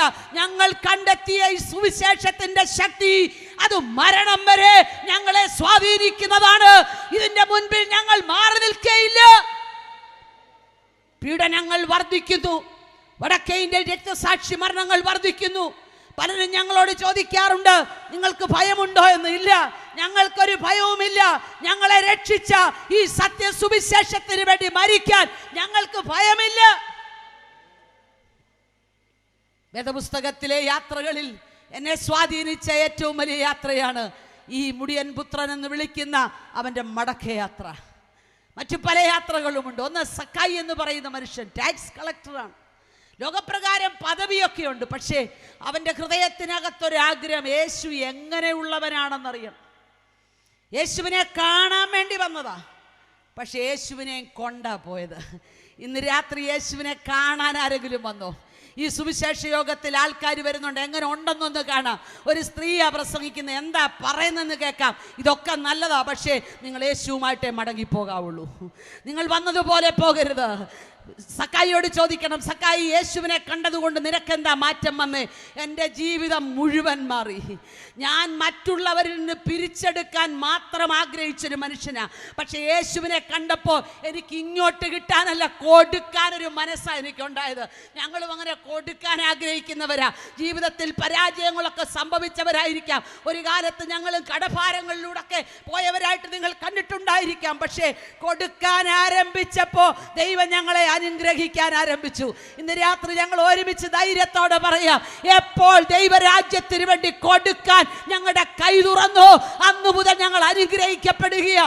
അതുകൊണ്ട് കൊടുത്താൽ തീരുകയല്ല, കൊടുത്താൽ വർദ്ധിക്കുകയാ. ഹല്ലേലൂയ. സക്കായി തന്റെ ജീവിതത്തിലെ മാറ്റത്തിന്റെ മുൻപിൽ യേശുവിനെ കാണേണ്ടതുപോലെ കണ്ടപ്പോൾ അവനും കൊടുക്കാൻ തുടങ്ങി. പിന്നെയും ഉണ്ട് യാത്രകൾ. ജീവിതം ഒരു യാത്രയാ. ജീവിതം എന്ന യാത്രയിൽ ഒരുപാട് പ്രതിസന്ധികൾ തരണം ചെയ്താ നമ്മൾ പോകുന്നത്. എന്നാൽ ജീവിതത്തിലെ യാത്രയ്ക്ക് ഒരു അവസാനമുണ്ടെന്ന് വിശ്വസിക്കണം. ഞാൻ ഇന്ന് രാത്രി പറയുന്ന സന്ദേശം സുവിശേഷം കേൾക്കാത്ത, ഇതുവരെ അംഗീകരിക്കാത്ത ചിലർക്ക് വേണ്ടിയാ. നമുക്ക് വേണ്ടിയുള്ള ദൂത് പിന്നീട് വരുന്നുണ്ട്. പക്ഷേ ഈ രാത്രി അങ്ങനെയുള്ള ചിലരെ പരിശുദ്ധാത്മാവ് എനിക്ക് ബോധ്യപ്പെടുത്തുന്നു. അവരെവിടെ നിൽക്കുന്നൊന്നും എനിക്കറിയില്ല, പക്ഷേ പരിശുദ്ധാത്മാവിനോട് പറയുന്നു, ഈ ജീവിത യാത്രയ്ക്ക് ഒരു അവസാനമുണ്ട്, അത് മരണത്തിലേ എത്തുകയുള്ളൂ. പാപം മനുഷ്യനെ മരണത്തിലേക്ക് എത്തിക്കുകയാ. ഞങ്ങൾ ഈ യാത്ര ചെയ്ത് വരുമ്പോൾ ഒരുപാട് ആൾക്കാരും പോലീസുകാരും ഒക്കെ കൂടി നിൽക്കുന്നു. വണ്ടി നിർത്തിയിട്ട് പതിയെ ചോദിച്ചു, എന്താ സംഭവം? ഒരു രാഷ്ട്രീയ പ്രവർത്തകരുടെ ഓഫീസിനകത്ത് ഒരാൾ ആത്മഹത്യ ചെയ്തിരിക്കുക. പ്രിയ സുഹൃത്തെ, ഇന്നലെ ഈ സമയത്ത് അദ്ദേഹം ഈ ലോകത്തിലുണ്ട്. എത്രയോ പ്രാവശ്യം സുവിശേഷ സത്യം കേട്ടതാ, പക്ഷേ അദ്ദേഹത്തിന് അത് തിരിച്ചറിയാൻ കഴിഞ്ഞില്ല. ഇന്ന് രാത്രി ആരോഗ്യത്തോടെ സൗഖ്യത്തോടെ ഇരിക്കുന്ന പ്രിയമുള്ളവരോട് ഞാൻ ചോദിക്കട്ടെ, പ്രതിസന്ധി ഇല്ലാഞ്ഞിട്ടാണോ നമ്മൾ ആത്മഹത്യ ചെയ്യാത്തത്? നമുക്ക് ആത്മഹത്യ ചെയ്യാൻ ഒരു മുഴം കയറ് കിട്ടാഞ്ഞിട്ടാണോ നാം ആത്മഹത്യ ചെയ്യാത്തത്? ഐസ്ക്രീമും വിഷക്കുപ്പിയും കയ്യിൽ ലഭിക്കാഞ്ഞിട്ടാണോ നാം ആത്മഹത്യ ചെയ്യാത്തത്? ഞാൻ ഇന്ന് രാത്രി പറയാം, ആത്മഹത്യ ഒന്നിനും പരിഹാരമല്ലെന്നും നമ്മുടെ ജീവൻ കർത്താവ് നൽകിയതാണെന്നും തിരിച്ചറിഞ്ഞതുകൊണ്ട് പ്രതിസന്ധികളെ കർത്താവിനോട് കൂടെ ചേർന്ന് നിന്ന് അതിജീവിക്കാൻ കൃപ പ്രാപിച്ചത് കൊണ്ടല്ലേ? ഈ രാത്രി നമ്മുടെ സാക്ഷ്യം ഈ ദേശത്തെ ചലിപ്പിക്കണം. എത്രയോ പ്രാവശ്യം വേദനകളുടെ നടുവിൽ മരണത്തെ ആഗ്രഹിച്ചവർ ഇതിനകത്തുണ്ട്. പക്ഷെ ഒരിക്കൽ പോലും മരിക്കാൻ തോന്നിയില്ല. കാരണം നമുക്ക് പ്രാണനെ നൽകിയ ഒരുവൻ ഉണ്ട് കേട്ടോ. ഇന്ന് രാത്രി ആത്മഹത്യ അരുതേ എന്ന് ഞങ്ങൾ നിങ്ങളോട് വിളിച്ചു പറയുക. കൂട്ടക്കൊലപാതകങ്ങളും ആത്മഹത്യകളും ഒക്കെ ഇന്നൊരു ഫാഷനായി മാറിയിരിക്കുക. പെട്ടെന്ന് മരണത്തിന് വേണ്ടി ആഗ്രഹിക്കുക. ഇന്നലെയൊക്കെ ഫേസ്ബുക്കുകളിൽ കണ്ട വാർത്തകൾ വളരെ ചിന്തനീയമാണ്. ഒരു വർഷമായി വിവാഹം കഴിച്ച ഭാര്യയും ഭർത്താവും കുവൈറ്റിൽ നല്ല ശമ്പളത്തിൽ ജോലി ചെയ്യുക. ഭാര്യയെ കുത്തിക്കൊന്നിട്ട് ഭർത്താവ് 14 നില കെട്ടിടത്തിൽ താഴേക്ക് വീണ് മരിക്കുന്നു. എന്താ ഇതിന്റെ കാരണം? പിശാചവരെ വലച്ചു കൊണ്ടുപോകുക. ഇന്ന് രാത്രി ഞാൻ പറയട്ടെ, മരണത്തിന്റെ തണുത്ത കരങ്ങൾ നിങ്ങളെ പിടികൂടുന്നതിന് മുൻപ് മരണമില്ലാത്ത നമുക്ക് വേണ്ടി മധ്യസ്ഥ കർത്താവിനെ കണ്ടുമുട്ടുവാൻ ഞാൻ ഈ ദേശത്തോട് വിളിച്ചു പറയുക.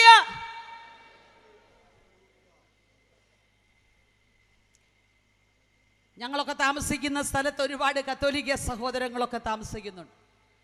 മിക്കവാറും എല്ലാ ദിവസങ്ങളും എഴുന്നേൽക്കുമ്പോൾ കേൾക്കുന്ന പാട്ട്, മരണം വരുമൊരു നാൾ ഓർക്കുക മർത്യ നീ, കൂടപ്പോരും നിൻ ജീവിത ചെയ്തികളും, സൽകൃത്യങ്ങൾ ചെയ്യുക നീ അലസത കൂടാതെ. ഇത് കേട്ടാ എഴുന്നേറ്റ് വരും. എന്താ പറഞ്ഞേ? മരണം വരും ഒരു നാൾ, ഓർക്കുക, സൽകൃത്യങ്ങൾ ചെയ്താൽ മതി രക്ഷപ്പെടുമെന്ന. ഒരു തിരുത്ത്, സൽകൃത്യങ്ങൾ കൊണ്ട് രക്ഷപ്പെടില്ല. അകത്തിരിക്കുന്നവർക്കൊരാമേൻ പറയാലോ. സൽകൃത്യങ്ങൾ കൊണ്ട് രക്ഷപ്പെടുമായിരുന്നെങ്കിൽ രക്ഷപ്പെടേണ്ട പലരും ഉണ്ടായിരുന്നു. യേശു ജീവിതത്തിൽ വരാതെ ചെയ്യുന്ന ഒരു സൽപ്രവർത്തികൾ കൊണ്ടും നമുക്കാർക്കും രക്ഷപ്പെടാൻ കഴിയില്ല.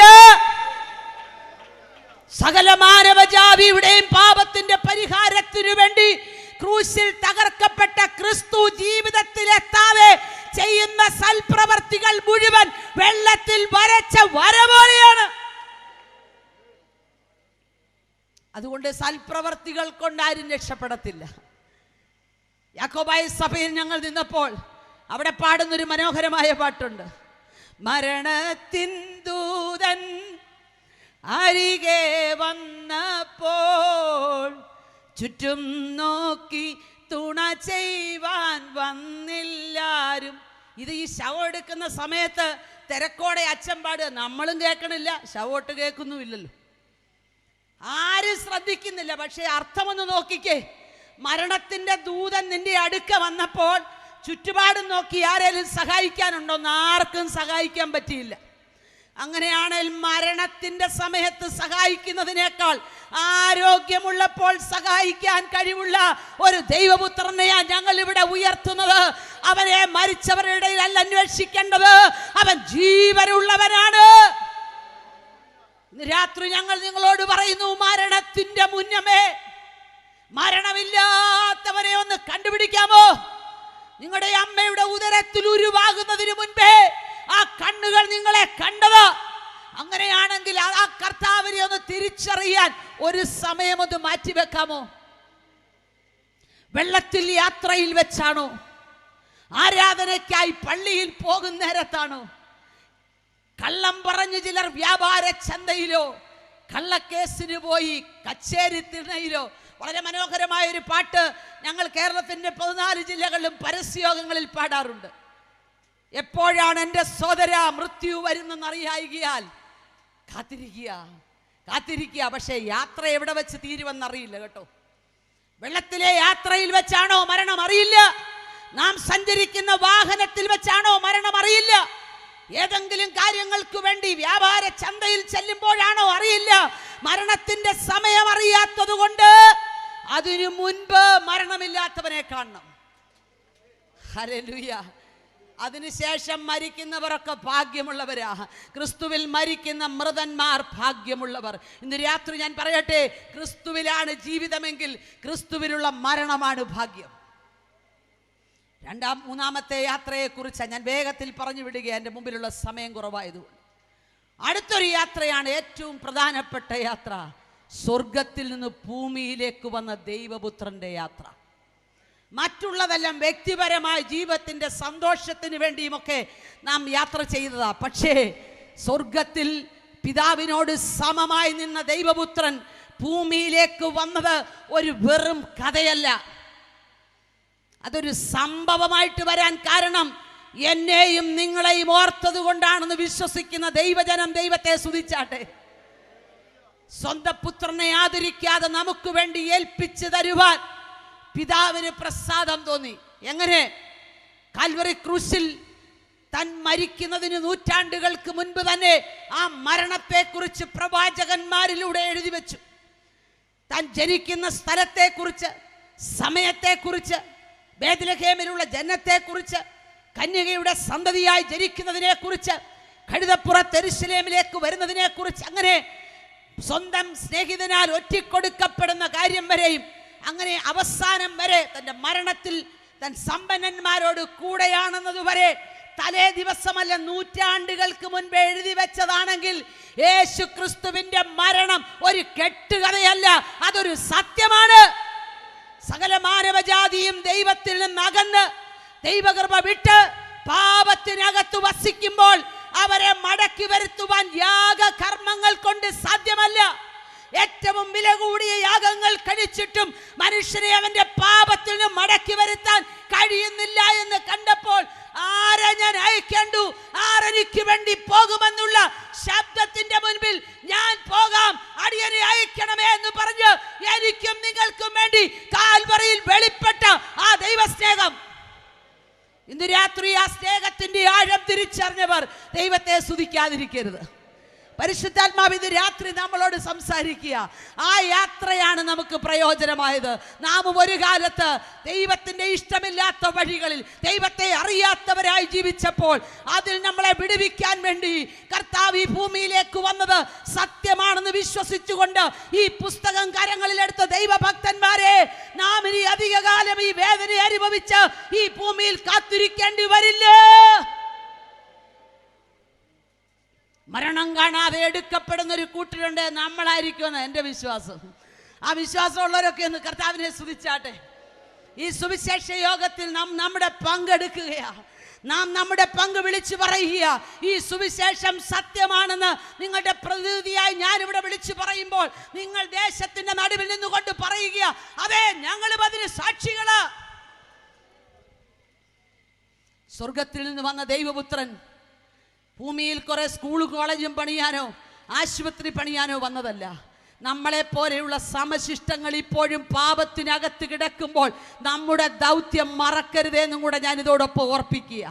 സുവിശേഷത്തിൻ്റെ സത്യങ്ങൾ വിളിച്ചു പറയാനുള്ള അവസാന നാഴികകളാണിത്. സുവിശേഷത്തിൻ്റെ വാതിൽ അടയ്ക്കപ്പെടാൻ പല സ്ഥലങ്ങളിലും തീർന്നു കഴിഞ്ഞു. എന്നാൽ ഇന്ന് രാത്രി ഞാൻ ചോദിക്കട്ടെ, ഇതിനകത്തിരുന്ന് പാടിയും പ്രാർത്ഥിച്ചും ദൈവത്തെ ആരാധിക്കുന്ന ദൈവജനത്തിൻ്റെ ഉള്ളിൽ നമ്മളെപ്പോലെ ഈ സത്യമറിയാത്ത അനേക ബന്ധുക്കളും ചർച്ചക്കാരും ഉള്ളപ്പോൾ നാം എങ്ങനെ സുഖമായി കിടന്നുറങ്ങും? രാത്രി ഞാൻ ചോദിക്കട്ടെ, നമുക്കുള്ള ഭാഗം നാം ക്ലിയർ ചെയ്യുന്നുണ്ടോ? നമുക്ക് നമ്മുടെ ദേശത്തോടെ ഉള്ള ഉത്തരവാദിത്വം നാം ചെയ്യാറുണ്ടോ? നമ്മളോട് പറഞ്ഞ സുവിശേഷം നാം ഒളിച്ചു വെക്കാതെ വിളിച്ചു പറയാറുണ്ടോ? അതോ മറ്റുള്ളവരുടെ മുൻപിൽ നാം അവരോടൊപ്പം ലോകത്തിന്റെ ഇമ്പങ്ങളിൽ സഞ്ചരിക്കുന്നവരാണോ? ഈ രാത്രി മടങ്ങി വരുവാൻ ഞാൻ ദൈവജനത്തോട് അപേക്ഷിക്കുക. സ്വർഗത്തിന്റെ സകല നന്മകളും അനുഗ്രഹങ്ങളും പ്രാപിച്ച് പിതാവിനോട് സമനായിരുന്ന ദൈവപുത്രന് ഈ ലോകത്തിലേക്ക് വന്ന് തകർക്കപ്പെടേണ്ട ആവശ്യമുണ്ടോ? പിതാവ് തൻ്റെ മുഖം മറച്ചു കളഞ്ഞു. അവനെ തകർത്ത് കളവാൻ ദൈവത്തിന് ഇഷ്ടം തോന്നി. എന്തുകൊണ്ട്? എന്നെയും നിങ്ങളെയും ഓർത്ത്. ആ ക്രൂശിൽ കിടന്നുകൊണ്ട് അവൻ സന്തതിയെ കണ്ടു. 2023 മെയ് 5 രാത്രി ഇടയ്ക്കാട് കൺവെൻഷനകത്ത് പങ്കെടുക്കുന്ന നമ്മെ നൂറ്റാണ്ടുകൾക്ക് മുൻപ് കാൽവറി ക്രൂശിൽ കിടന്നുകൊണ്ട് കാണുവാൻ നമ്മുടെ കർത്താവിന് കഴിഞ്ഞു. അതുകൊണ്ടാണ് നാം ഈ പന്തലിനകത്ത് വന്നതെങ്കിൽ സന്തോഷത്തോടെ ദൈവത്തിന് സ്തോത്രം ചെയ്യാമോ? നമുക്ക് ലഭിച്ച ഭാഗ്യ പദവിയോർത്ത് സ്തോത്രം ചെയ്യാമോ? ഇന്ന് രാത്രി ഞാൻ പ്രവാചക ശബ്ദത്തിൽ ഒരു കാര്യം പറയാം. പ്രവാചകനായ യെഹെസ്കേലിനോട് ദൈവം ചോദിച്ചു, ഈ അസ്ഥികൾ ജീവിക്കുമോ? അവിടെ ചിതറിക്കിടക്കുന്ന അസ്ഥികളുടെ കൂമ്പാരങ്ങളെ കണ്ടുകൊണ്ട് ചോദിക്കുക, ഈ അസ്ഥികൾ ജീവിക്കുമോ? പ്രവാചകൻ പറഞ്ഞു, എനിക്കറിയില്ല, നിനക്കറിയാം. ഹല്ലേലൂയ. അടുത്ത വാക്ക് പറഞ്ഞത്, ഈ അസ്ഥികൾ ജീവിക്കുമെന്ന് വിശ്വസിക്കാൻ പറ്റുമോ? ഒരിക്കലും വിശ്വസിക്കാൻ പറ്റിയല്ല. സുവിശേഷം കേട്ടിട്ട് അംഗീകരിക്കാർക്ക് മാത്രമല്ല, സുവിശേഷം പറയുന്നവരെ ഉപദ്രവിക്കാനും കൂടെ നിൽക്കുന്ന അസ്ഥികൾ ജീവിക്കുമെന്ന് വിശ്വാസമുണ്ടോ? പക്ഷെ ഇന്ന് രാത്രി ഞാൻ ഈടക്കാട് കൺവെൻഷനെ വിളിച്ചു പറയുന്നു, ഈ ദേശത്ത് ചിതറിക്കിടക്കുന്ന ചില അസ്ഥികൾ ജീവിക്കാൻ പോകുകയാ. വിശ്വാസമുള്ളവർ ദൈവത്തെ സ്തുതിച്ചോ. ചില അസ്ഥികൾ മടങ്ങി വന്ന് കൂടിച്ചേരാൻ പോകുകയാ. ഒരിക്കലും വരില്ലെന്ന് പറഞ്ഞ ചില അസ്ഥികളെ ദൈവം കൂട്ടിച്ചേർക്കാൻ പോകുകയാ. കാൽവറി ക്രൂശിലൂടെ ലഭിച്ച ദൈവിക സന്തോഷത്തെ അകത്തുള്ള ദൈവജനം ഒരുമിച്ച് കരങ്ങളെ അടിച്ച് ദൈവത്തെ സ്തുതിച്ചുകൊണ്ട് പറയണം, ഈ ദേശത്ത് ചില അസ്ഥികൾ കൂടിച്ചേരപ്പെടും. ഒരു മനുഷ്യനെ കൊണ്ടും രൂപാന്തരം വരുത്താൻ കഴിയാത്ത ചിലതിന് മാറ്റം വരാൻ പോകുക. ദേശത്ത് വ്യാപരിക്കുന്ന അന്ധകാര ശക്തികളുടെ പദ്ധതികൾ പൊളിയണമെങ്കിൽ പ്രാർത്ഥിക്കുന്ന ദൈവജനം എഴുന്നേൽക്കണം. ഇന്ന് രാത്രി ഞാൻ വിശ്വാസത്തോടെ പറയുക, ഈ ദേശത്തെ പരിശുദ്ധാത്മാവിന്റെ ശക്തി വർദ്ധിക്കുമ്പോൾ ഈ ദേശത്തെ അന്ധകാര ശക്തികളുടെ തല താഴും. ദൈവജനത്തിന്റെ നന്മയ്ക്കെതിരെ, സുവിശേഷത്തിന്റെ വ്യാപനത്തിനെതിരെ, അഭിഷിക്തന്മാരുടെ ജീവിതത്തിനെതിരെ വർഷങ്ങളായി കിടക്കുന്ന ചില പദ്ധതികൾ ഈ രാത്രി തകരുവാൻ ദൈവജനം ഒരുമിച്ച് പ്രാർത്ഥിക്കാമോ? ഇതുവരെ കാണാത്ത ചില ദൈവപ്രവർത്തികൾ ഈ ദേശത്ത് കാണാൻ പോകുക. യേശു നമുക്ക് വേണ്ടി വന്നത് സത്യമാണെന്ന് വിശ്വസിച്ച് പെട്ടകത്തിനകത്ത് കയറിയവരോട് ഞാൻ പറയാം, ചിലതും കൂടെ പുറത്ത് കിടക്കുകയാ. മടക്കി വരുത്താൻ, മടക്കി വരുത്താൻ, മടക്കി വരുത്താൻ ദൈവത്തിന് മനസ്സുണ്ട്. ഹല്ലേലൂയ. ഹല്ലേലൂയ. പ്രവാചകൻ പറഞ്ഞു, എനിക്കറിയില്ല. ദൈവം അവനോട് പറഞ്ഞു, ഈ അസ്ഥികൾ ജീവിക്കും. എന്തുകൊണ്ട് അസ്ഥികൾ ജീവിക്കും? ഞാൻ ദൈവജനത്തോട് ആ ദൂത് പറയുക. യുദ്ധത്തിന് വേണ്ടി പോയി താഴ്വരകളിൽ പട്ടുപോയവരുടെ അസ്ഥികളാണത്. യുദ്ധത്തിൽ ആരും പരാജയപ്പെടാൻ പോകാറില്ല. യുദ്ധത്തിൽ പോകുന്നവർ ഞങ്ങൾ ജയിക്കുമെന്ന് പറഞ്ഞാ പോകുന്നത്. ഈ അസ്ഥികളുടെ ഉടയവർക്കും അങ്ങനെ ഒരു ദർശനമകത്തുണ്ട്, ഞങ്ങൾ വിജയിക്കുമെന്ന്. പക്ഷേ സന്ദർഭവശാൽ അവർ പരാജയപ്പെട്ടു. അവരുടെ അസ്ഥികൾ ചിതറിക്കിടക്കുകയാ. പക്ഷേ അവരുടെ അസ്ഥികൾക്കകത്തൊരു ദർശനം ചലിക്കുന്നുണ്ട്. വർഷങ്ങൾക്ക് മുൻപ് അവർ മരണപ്പെട്ടായിരിക്കും, പക്ഷേ അവരുടെ അസ്ഥിക്കകത്തൊരു ദർശനം കയറിയിട്ടുണ്ട്. അതുകൊണ്ടാണ് ദൈവം പറഞ്ഞത്, ഇന്നിവരെ നോക്കുമ്പോൾ ഇവർ ചിതറിക്കിടക്കുക, പക്ഷേ വർഷങ്ങൾക്ക് മുൻപ് ഈ ദർശനം ഹൃദയത്തിൽ വഹിച്ച ഈ അസ്ഥികൾ കൂടിച്ചേരാൻ പോകുക. ഞാൻ നിങ്ങളോട് പറയാം, ഈ സുവിശേഷത്തിന്റെ സത്യം ഗ്രഹിച്ചിട്ടും മനസ്സിലായിട്ടും പിന്മാറിപ്പോയി സുവിശേഷകർക്കെതിരെ നിൽക്കുന്ന ചില അസ്ഥികൾ 2023 അത് മടങ്ങി വന്ന് ജീവിക്കുമെന്ന് ഞാൻ ഈ ദേശത്തോട് ആത്മാവിൽ വിളിച്ചു പറയുക. ഞാൻ നിങ്ങളെ ശവക്കുഴിയിൽ നിന്ന് കയറ്റുമെന്നാ ദൈവം പറഞ്ഞു. അതെ, എങ്ങനെയാ ഈ അസ്ഥിക്കകത്ത് ഈ ദർശനം കിടക്കുന്നേ? പരിശുദ്ധാത്മാവിനോട് പറഞ്ഞൊരു ദൂത് ഞാൻ പറയാം. വീടിനകത്തു നിന്ന് സന്തോഷത്തോടെ ജീവിച്ച യോസഫിനെ വീട്ടിൽ നിന്ന് ഇറക്കി വിട്ടു.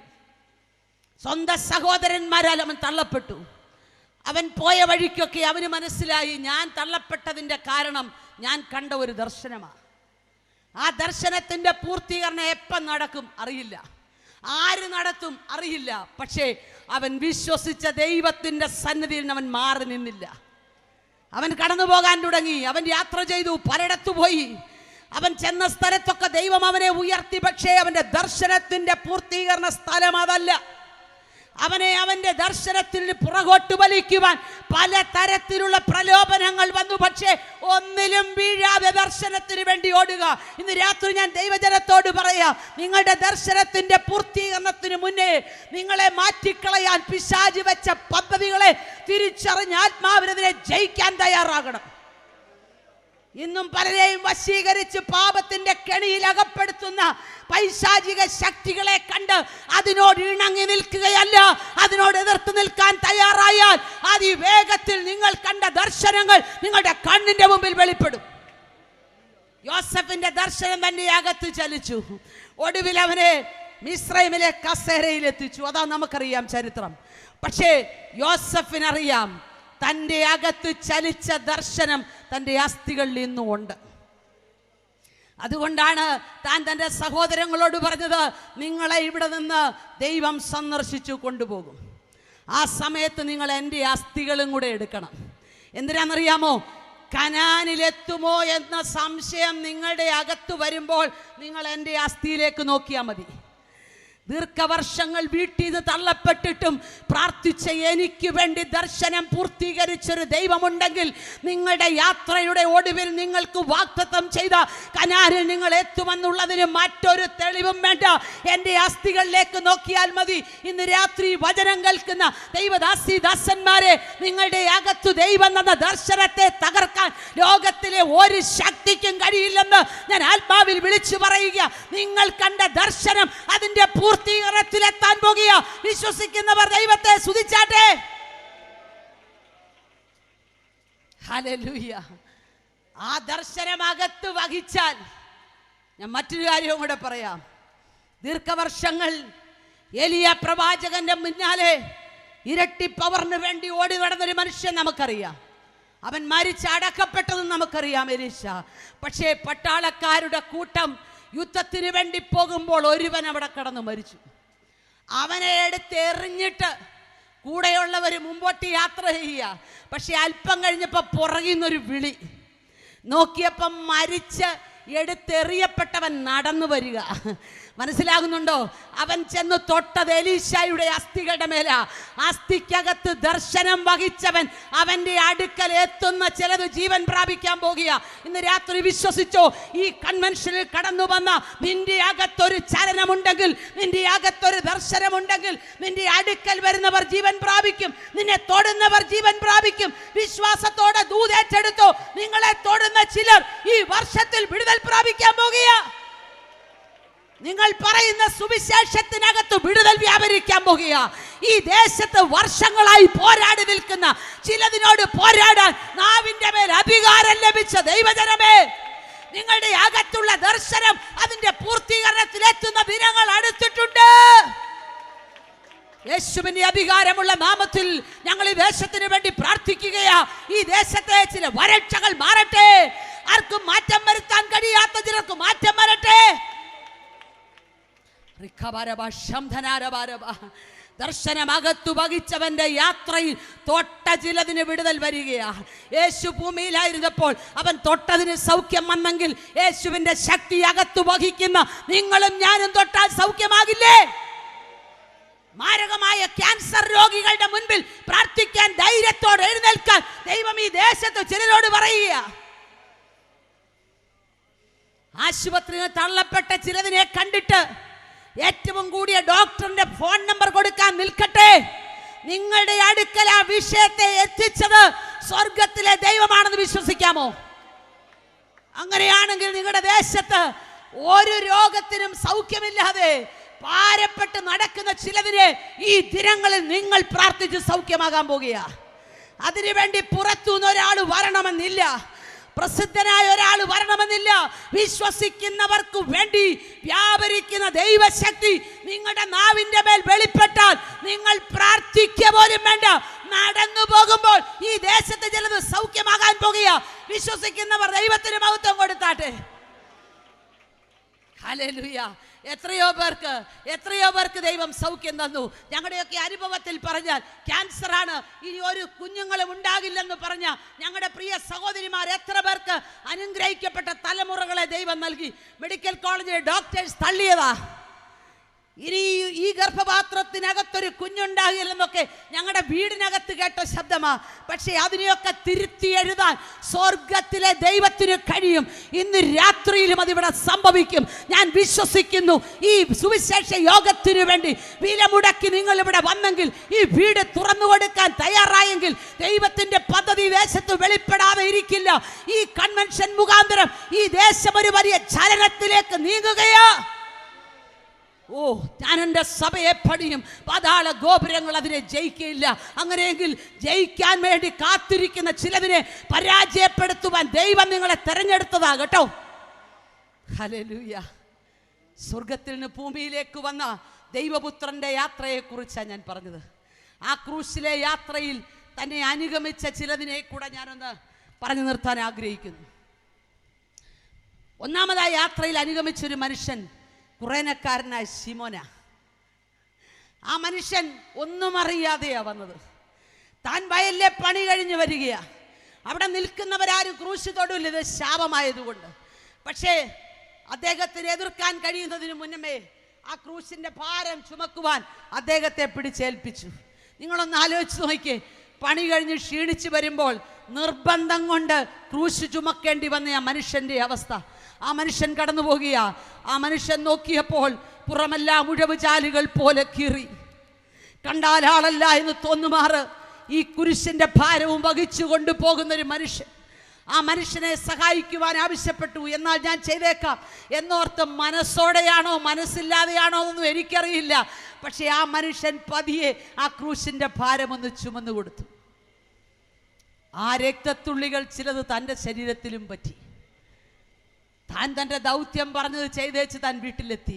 തൻ്റെ ശരീരത്തിലെ ആ ചോരപ്പാടുകൾ കണ്ടിട്ട് വീട്ടിലുള്ളവർ ചോദിച്ചു കാണും എന്ത് സംഭവിച്ചുവെന്ന്. ആ മനുഷ്യൻ പറഞ്ഞു കാണും, എനിക്കറിയില്ല, ഒരു മനുഷ്യൻ ഇങ്ങനെ ഭാരമുള്ള ക്രൂശും ചുമന്നുകൊണ്ട് പോകുമ്പോൾ എന്നെ നിർബന്ധത്തോടെ ആ ക്രൂശ് ചുമക്കാൻ ഏൽപ്പിച്ചതാ. പക്ഷേ ഞാൻ എന്തിനാണിത് ചുമക്കുന്നതെന്ന് എനിക്കറിയില്ലെങ്കിലും ഞാൻ നോക്കിയപ്പോൾ എൻ്റെ കണ്ണുകളിലേക്കൊരു നോട്ടം വന്നു. യേശു അവൻ്റെ കണ്ണുകളിലേക്ക് നോക്കിയിട്ട് ഒന്നും സംസാരിച്ചതായിട്ട് അവിടെ പറയുന്നില്ല. പക്ഷേ ഞാനിന്ന് രാത്രി എൻ്റെ ദൈവത്തിന് നന്ദി പറയുക. മനസ്സോടെ അല്ലെങ്കിലും അറിവില്ലായ്മയിലാണെങ്കിലും ഒരിക്കലെങ്കിലും ഈ ക്രൂശിന്റെ ഭാരമൊന്ന് താങ്ങിയേക്കാമെന്നോർത്ത് നമ്മുടെ പിതാക്കന്മാർ ചെയ്തതിന്റെ പ്രതിഫലമല്ലേ നാം ഈ അനുഭവിക്കുന്നത്? ഒരു കാലത്ത് സുവിശേഷ സത്യത്തിന് വേണ്ടി ഇറങ്ങി തിരിച്ചവരെ വേട്ടനായെ പോലെ ഓടിച്ചൊരു കാലഘട്ടമുണ്ടായിരുന്നു. വിവാഹ സദ്യക്ക് ഇലയിൽ വിളമ്പിയ ചോറ് ഭക്ഷിപ്പാൻ കഴിയാതെ പെന്തക്കോസുകാർ ഇറങ്ങിപ്പോകാതെ ഞങ്ങൾ ഭക്ഷണം കഴിക്കില്ലെന്ന് പറഞ്ഞൊരു കാലഘട്ടമുണ്ടായി. അതിൻ്റെ മുമ്പിൽ നിന്ന് ഇന്നത്തെ സൗകര്യങ്ങളൊന്നുമില്ല. ആരെയും മൊബൈൽ ഫോണിൽ വിളിച്ച് കേസൊന്നും കൊടുത്തില്ല. ഉണ്ട് മുറുക്കി ഉടുത്തുകൊണ്ട് സ്തോത്രം പറഞ്ഞ് പുറത്തിറങ്ങിയ പിതാക്കന്മാർ നമുക്കുണ്ടായിരുന്നു കേട്ടോ. നിർബന്ധത്താൽ അവരൊക്കെ ഈ ക്രൂശ് ചുമന്നവരാ. പക്ഷേ അവരുടെ തലമുറ എവിടെ എത്തി നിൽക്കുന്നു എന്ന് തിരിഞ്ഞു നോക്കുന്നത് നല്ലത്. ക്രിസ്തുവിൽ പ്രസിദ്ധരായ രൂഫോസും അലക്സാണ്ടറും ഒക്കെ അവിടെ ഉണ്ടായെങ്കിൽ നമ്മുടെ പിതാക്കന്മാരൊക്കെ ചുമന്ന ഈ സുവിശേഷത്തിന്റെ സത്യം മൂലം നമുക്ക് ലഭിച്ച നന്മകളുടെ വലിപ്പത്തെയൊക്കെ കണക്ക് കൂട്ടുമ്പോൾ ദൈവത്തെ വിട്ടുമാറാൻ നമ്മുടെ തലമുറയെ അനുവദിക്കല്ലേ എന്നും കൂടെ പ്രാർത്ഥിക്കണേ. നാം അറിഞ്ഞ ഈ സത്യത്തിൽ അറിയാതെ നമ്മുടെ തലമുറ നീങ്ങിപ്പോവുകയാ. അവർക്കിതൊന്നും വേണ്ടെന്ന് തോന്നുന്നൊരു കാലഘട്ടത്തിലേക്ക് വരികയാ. ആരാധനയുടെ മഹത്വം മനസ്സിലാക്കാതെ ഇഷ്ടമുള്ളതുപോലെ സഞ്ചരിക്കുന്ന തലമുറ. ചില നാളുകൾക്ക് മുൻപ് ഇവിടെ ഇരിപ്പുണ്ട് ചിലര്, ഞാൻ പേരൊന്നും പറയുന്നില്ല. ഞങ്ങൾ 14 ജില്ലകളിലും യാത്ര ചെയ്ത് തലമുറകൾക്ക് വേണ്ടി പ്രാർത്ഥിക്കാൻ തീരുമാനിച്ചു, ദൈവം തന്നൊരു നിയോഗത്തിൽ. അങ്ങനെ ആലപ്പുഴ ജില്ലയിൽ ഞങ്ങൾ പ്രാർത്ഥിച്ചേച്ച് തുടക്കം കുറിച്ച് വീട്ടിൽ ചെല്ലുമ്പോൾ കേട്ട വാർത്ത, ഒരു കുടുംബത്തിൽ, അല്പം കൂടെ കടത്തി പറഞ്ഞ ഒരു സുവിശേഷ കുടുംബത്തിൽ, ഒരു ദൈവദാസന്റെ മകൾ പഠിച്ച സ്ഥലത്തു നിന്ന് വീട്ടിൽ വന്നു. കൂടെ ഒരു പെങ്കൊച്ചുമുണ്ട്. പബ്ലിക്കാണെന്ന് എനിക്കറിയാമെങ്കിലും അത് പറയാതിരിക്കാൻ പറ്റിയല്ല. കൂടെ വന്ന പെൺകുട്ടി ആരാണെന്ന് മാതാപിതാക്കൾ ചോദിച്ചപ്പോൾ പറഞ്ഞു, ഞാൻ വിവാഹം കഴിച്ചതാന്ന് പറഞ്ഞു. എന്തെങ്കിലും മനസ്സിലാകുന്നുണ്ടോ മാതാപിതാക്കളെ? സുവിശേഷം അറിഞ്ഞ നമ്മുടെ തലമുറ എവിടെ എത്തി നിൽക്കുന്നു എന്നുകൂടെ ഈ രാത്രിയിലൊന്ന് ഓർക്കുന്ന നല്ലതാ.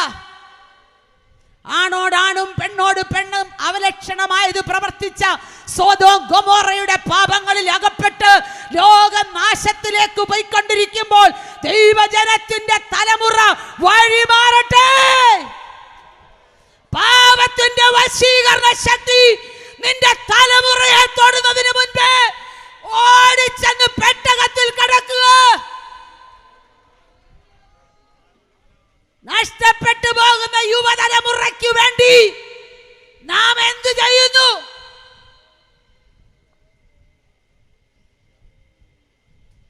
പ്രസ്ഥാനങ്ങൾ കെട്ടിപ്പൊക്കാനും നേതൃത്വങ്ങളെ വളർത്താനും രാഷ്ട്രീയ കൂട്ടുകെട്ട് സഭയ്ക്കകത്ത് കൊണ്ടുവരാനും ഇലക്ഷൻ നടത്തി കോടികൾ കൊടുക്കാനും തയ്യാറാകുന്നവർ ഓർക്കുക, തലമുറ വഴിമാറുകയാ.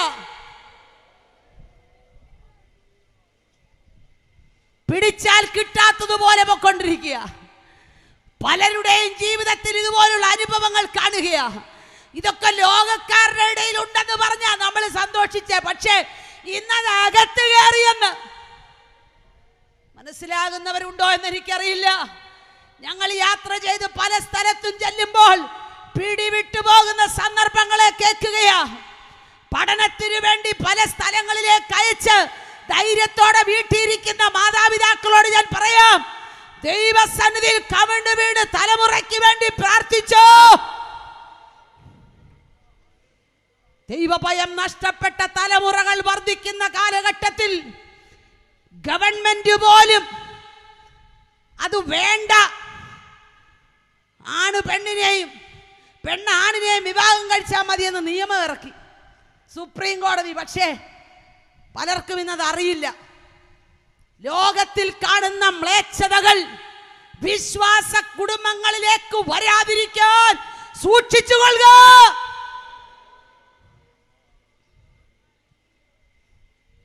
പാപത്തിന്റെ ആരംഭം തിരിച്ചറിഞ്ഞ് അതിൽ നിന്നും മാറ്റാൻ നമുക്ക് ചെയ്യാൻ പറ്റുന്നൊക്കെ ചെയ്യണം. മറ്റൊരാൾക്ക് കുതികാലി വെട്ടുന്നതല്ല ആത്മീക ജീവിതം. മറ്റൊരാളെ തറപറ്റിച്ച് ഞാൻ ആ ശ്രേഷ്ഠനെന്ന് പറയുന്നതല്ല വേദപുസ്തക സത്യം. മറ്റുള്ളവരെ തങ്ങളെക്കാൾ ശ്രേഷ്ഠനെന്നെണ്ണുവാൻ വിളിച്ചു പറയുന്ന വേദപുസ്തകം ഉയർത്തുന്ന വിശുദ്ധന്മാരെ.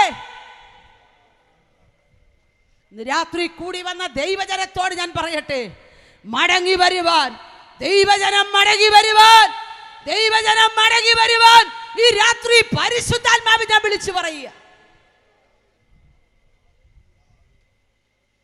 Hallelujah, hallelujah.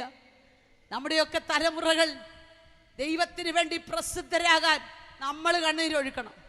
അത് മുഴുവൻ കോൺട്രാക്ട് കൊടുത്തേച്ച് വീട്ടിയിരിക്കരുത്.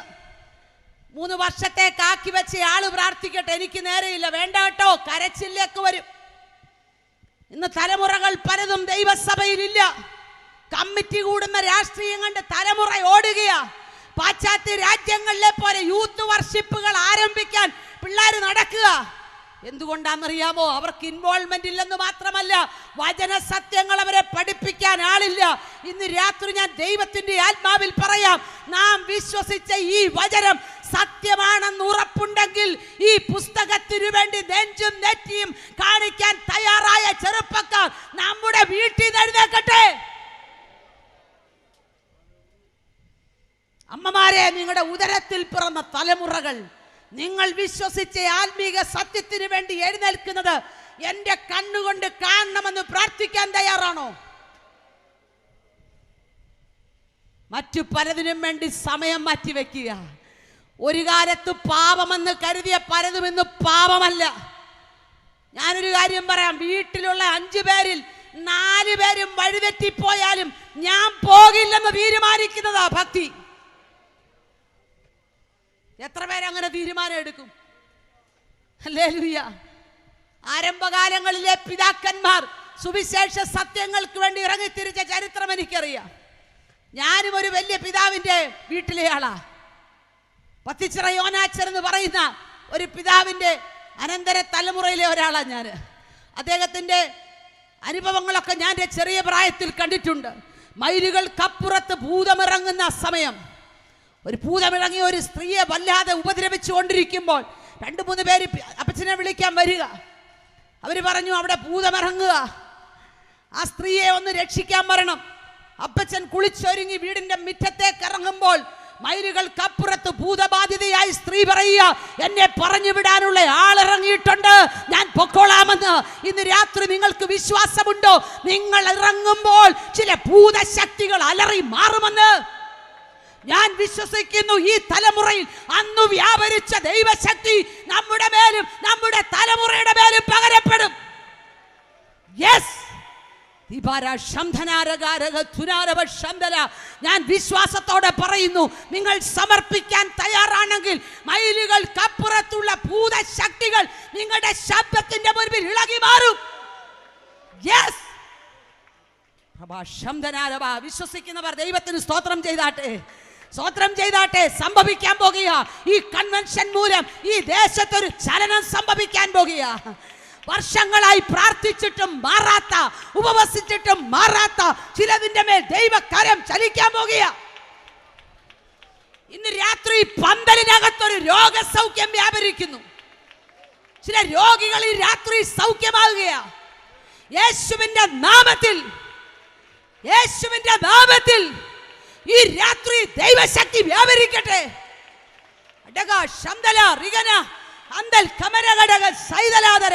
യേശുവിന്റെ നാമത്തിൽ ഈ രാത്രി ഞാൻ പരിശുദ്ധാത്മ നിയോഗത്തിൽ വിളിച്ചു പറയുക. വർഷങ്ങൾ പഴകിയ ചില രോഗങ്ങൾ, ഇനി ഇതിന് സൗഖ്യമില്ലെന്ന് പറഞ്ഞ ചിലത് ഈ രാത്രി പന്തലിനകത്ത് വിടുവിക്കപ്പെടാൻ പോകുക. ഞാനത് ആത്മാവിൽ കാണുകയാ.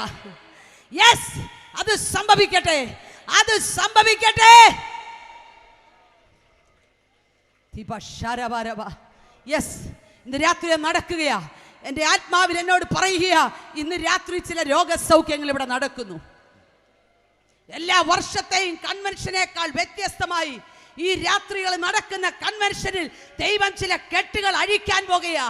ചില അസ്ഥികൾ കൂടി ചേരാൻ പോകുക. ബന്ധം വിട്ട് ദൈവസഭയിൽ പിന്മാറ്റത്തിലേക്ക് പോയ ചിലത് മടങ്ങി വരാൻ പോകുക. യേശുവിന്റെ നാമത്തിൽ വിശ്വസിച്ച് പ്രാർത്ഥിച്ചു. ഭവനത്തിലെത്തുന്നതിന് മുൻപ് ചില മറുപടികൾ വരികയോ. യേശുവിന്റെ നാമത്തിൽ മൈലുകൾക്കപ്പുറത്ത് ചില രോഗസൗഖ്യങ്ങൾ നടക്കുകയാ.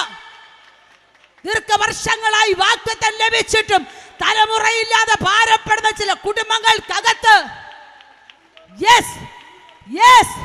ചില മറുപടികൾ കാണാൻ പോകുക. ചില അത്ഭുതങ്ങൾ നടക്കാൻ പോകുക.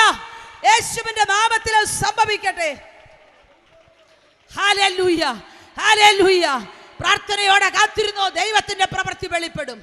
ഇന്ന് ചില മറുപടികൾ നിങ്ങളുടെ ഫോൺ കോളിലൂടെ കേൾക്കും. Yes, hallelujah. റബന ഹദന ദിഗന. കരങ്ങളെ അടിച്ച് ദൈവത്തിന് സ്തോത്രം ചെയ്താട്ടെ, ദൈവത്തിന് സ്തോത്രം ചെയ്താട്ടെ. ചില വിടുതലുകൾ ഈ രാത്രി നടക്കുമെന്ന് പരിശുദ്ധാത്മാവിനോട് പറയുക. Yes yes. ഉടബ രഗന ഹദന ദിഗന. യേശുവിന്റെ നാമത്തിൽ ഇതുവരെ നടക്കാത്ത ചിലത് ദൈവസഭയിലേക്ക് വരികയാ. ഓ, യേശുവിന്റെ നാമത്തിൽ കൂട്ടം കൂട്ടമായി ചില പ്രാർത്ഥനാ ഗ്രൂപ്പുകൾ ഈ ദേശത്തുള്ള ദൈവസഭയിലേക്ക് വരാൻ പോകുക. യെസ്,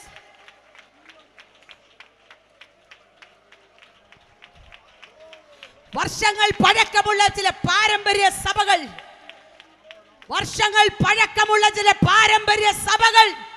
സമുദായ സഭകൾ ആ കെട്ടുപാടുകളെ വിട്ട് ദൈവസഭയിലേക്ക് വരാൻ പോകുക. യെസ്, അത് സംഭവിക്കാൻ പോകുന്നു. Hallelujah, hallelujah. നമ്മുടെ മുൻവിധികളെ മാറ്റാൻ നമ്മൾ തയ്യാറാണോ? രാത്രി ദേശത്തോടാണ് സുവിശേഷം പറയാൻ വന്നതെങ്കിലും ദൈവാത്മാവ് ഈ ദൂതനെ ഡൈവേർട്ട് ചെയ്യുകയാ. ഞാൻ ചോദിക്കട്ടെ, മനസ്സുകൊണ്ട് അംഗീകരിക്കാൻ തയ്യാറാണോ? നമ്മുടെ പ്ലാനുകൾ, നമ്മുടെ പദ്ധതികൾക്കനുസരിച്ച് ദൈവസഭ പോകണമെന്ന് നിർബന്ധം പിടിക്കല്ലേ.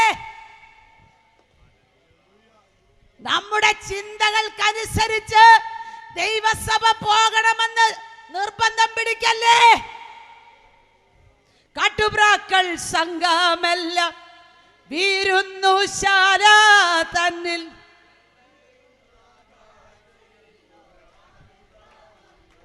ഓ കാട്ടുപ്രാക്കൾ സംഘമെല്ലാം വിരുന്നുശാല തന്നിൽ ഓ അടയാളങ്ങൾ കാണുന്നുണ്ട്. ഒരുങ്ങിയിട്ടുണ്ടോ നീ?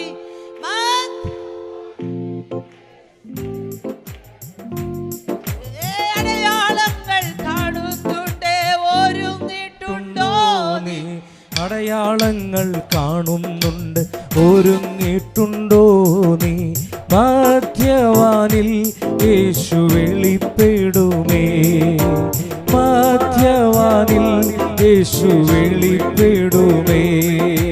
കാഹളനാദം നീ കേൾക്കും മുൻപേ, കാഹളനാദം നീ കേൾക്കും മുൻപേ, പത്രങ്ങളിൽ എണ്ണ വേഗം നിറച്ചു കൊള്ളേണമേ. മങ്ങുന്ന വിളക്കുകൾ തെളിയിക്കുക, മങ്ങുന്ന വിളക്കുകൾ തെളിയിക്കുക. അതെ, രാത്രി ദൈവാത്മാവനോട് പറയാം. നമ്മൾ ആ പാട്ടുപാടി ഒടുവിൽ ആരാധിക്കും. ദൈവസഭ എങ്ങനെ മുൻപോട്ട് പോകണമെന്ന് തീരുമാനിക്കുന്നത് കമ്മിറ്റിയല്ല. പരിശുദ്ധാത്മാവ് നിയന്ത്രിക്കാൻ ദൈവസഭകളെ ഏറ്റെടുക്കാൻ പോകുക. തടസ്സമായി നിൽക്കുന്നതിനോട് ദൈവം ഇടപെടാൻ പോകുക. ദേശത്ത് ദൈവത്തിനുള്ള ചിലതിനെ വേർതിരിക്കാൻ സമയമായി. അകത്തിരിക്കുന്നവരുടെ മുൻവിധികളെ മാറ്റുവാൻ ദൈവാത്മാവ് ദൈവസഭകളോട് പറയുക. ആരെ സഭയിൽ അയക്കണമെന്ന് തീരുമാനിക്കുന്നത് ദൈവമാണ്. വരുന്നവരെ നമ്മൾ സ്വീകരിച്ചേ പറ്റൂ. Praise God. നമുക്ക് ഭയങ്കര ചിട്ടയാ. നമ്മൾ വിചാരിക്കുന്ന പോലെ വരുന്നവരെ മാത്രമേ നമ്മൾ അംഗീകരിക്കുള്ളൂ. ഇല്ല, ഞാൻ ഇന്ന് രാത്രി ഒരു ദൂത് പറഞ്ഞാ നിർത്തുന്നേ. പത്രോസിനെ കൊർന്നല്യോസിന്റെ വീട്ടിലേക്ക് വിട്ടപ്പോ ദൈവത്തിന്റെ മനസ്സിലൊരു പ്ലാൻ ഉണ്ടായിരുന്നു. ഞാൻ ചോദിക്കട്ടെ, ബാക്കി 11 പേരും എവിടെ പോയി? ബാക്കിയുള്ള 11 പേരോടും ആലോചന ചോദിക്കാതെ പത്രോസിനെ വിട്ടതാരാ? 11 പേരോടും ആലോചന ചോദിച്ചെങ്കിൽ അവിടെ ഒരു കാര്യം നടക്കില്ല. തമ്പുരാൻ അതുകൊണ്ട് നേരിട്ട് മറ്റൊരാളോട് കോണ്ടാക്ട് ചെയ്യാൻ സമയമില്ലാതെ പത്രോസിനോട് പറഞ്ഞു വേഗത്തിൽ പൊക്കോളാൻ. മനസ്സിലാകുന്നുണ്ടോ? പത്രോസ് എന്നപ്പോ അഡ്ജസ്റ്റ് ചെയ്യാൻ മേലാത്ത സ്ഥലമാ അത്. ജാതികളുടെ വീട്ടിൽ ആദ്യമായിട്ട് കാലുകുത്തിയ യഹൂദൻ പത്രോസാ. അങ്ങനെ ഞാനൊന്നും പോവത്തില്ല, ഞങ്ങൾ അങ്ങനെ കൂടി, ഞങ്ങള് ഇടയ്ക്കാട് കുടുംബം അല്ലേ, സ്വത്രം, ഞങ്ങളൊക്കെ ഇടയ്ക്കാട് കുടുംബം, ഞങ്ങൾക്കും അങ്ങനെയൊക്കെ ഒത്തിരി കുടുംബമുണ്ട്. പക്ഷേ അതെല്ലാം താത്തി വെച്ച് കുരിശും മൂട്ടി വന്നപ്പം ജനസഭയിൽ ഇരച്ചു കയറാൻ തുടങ്ങിയെന്ന്. രമ്യകർമ്മ്യങ്ങളും മണിമാളികകളും ഒക്കെ വിട്ട്, കുടുംബ കല്ലറകളൊക്കെ വിട്ട് ദൈവസഭയിലേക്ക് വന്നപ്പം ആരുമില്ലായിരുന്നല്ലോ. ഇന്ന് പണവും പത്രാസും വർദ്ധിച്ചപ്പോൾ എങ്ങനെയും ദൈവസഭയെ കൊണ്ടുപോകാമെന്ന് തീരുമാനിച്ചതാരാ? എനിക്കറിയാം, ഞാനൊരു സ്ത്രീയാണിത് പറയാൻ പറ്റുന്നത്. പക്ഷേ പരിശുദ്ധാത്മാവ് നിയോഗിച്ചാൽ ഇത് പറയാതെ പോവില്ല. ദൈവസഭകൾ മറ്റ് ചിലരുടെ സ്വകാര്യ സ്വത്തായി മാറ്റിയാൽ സ്വർഗം ഇടപെടും.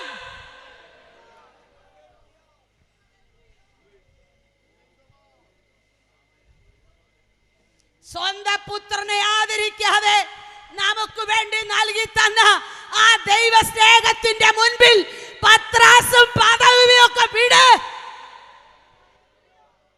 നമ്മുടെ മാന്യതയ്ക്ക് ചേരുന്നവരെ മാത്രം ചേർത്ത് ദൈവസഭ കെട്ടിപ്പടുക്കാമെന്ന് ചിന്തിക്കല്ലേ. ഭക്തന്മാർ അതുകൊണ്ടാ പാടിയ കാട്ടുപ്രാക്കൾ സംഘമെല്ലാം വിരുന്നുശാല തന്നിൽ നിറയുന്ന കാഴ്ച. അതെ, ഞാൻ വിശ്വസിക്കുന്നു, ദൈവസഭകളുടെ മുഖച്ഛായ ദൈവം മാറ്റാൻ പോവാ. അഭിഷിക്തന്മാരെയൊക്കെ ദൈവം അങ്ങ് എടുത്ത് ഉപയോഗിക്കാൻ പോകുകയാ. നമ്മുടെ ഫ്രെയിം ഒക്കെ ഒന്ന് തല്ലിപ്പൊട്ടിച്ച് കളഞ്ഞിട്ട് തമ്പുരാന്റെ ഫ്രെയിമിലേക്ക് ഇറങ്ങാൻ തീരുമാനിച്ചോ? യെസ്, ദൈവം ചിലതിനെ സഭയുടെ വാതുക്ക കൊണ്ട് നിർത്തിയിരിക്കുക. ഞാൻ ഒരു കാര്യം പറയട്ടെ, ഈ ഒറ്റാലിന്റെ വാതുക്ക നീർക്കോലി കിടക്കുന്ന പോലെ ചിലതിങ്ങനെ കിടക്കുക വർഷങ്ങളായിട്ട്. ഞങ്ങളുടെ സഭ അത് വിട്ട് ദൈവസഭ നിരപ്പായി ദൈവകൃപയിൽ താഴ്ന്നിരിക്കാമെങ്കിൽ ഈ ദിവസങ്ങളിൽ ദേശത്തുനിന്ന് ചിലതിനെ, യെസ്, അത്ര സന്തോഷമുള്ള ദൂതല്ലെന്നറിയാം, പക്ഷെ ദൈവാത്മാവി ദേശത്തോട് പറയുക, ദൈവസഭകൾ നിറയണമെന്ന് ആഗ്രഹമുണ്ടോ? അതോ നട്ടപ്പെടും ഒരു വട്ട, പറിച്ചപ്പെടും ഒരു വട്ട, അതിനാണോ? അല്ല, സഭകൾ വളരട്ടെ.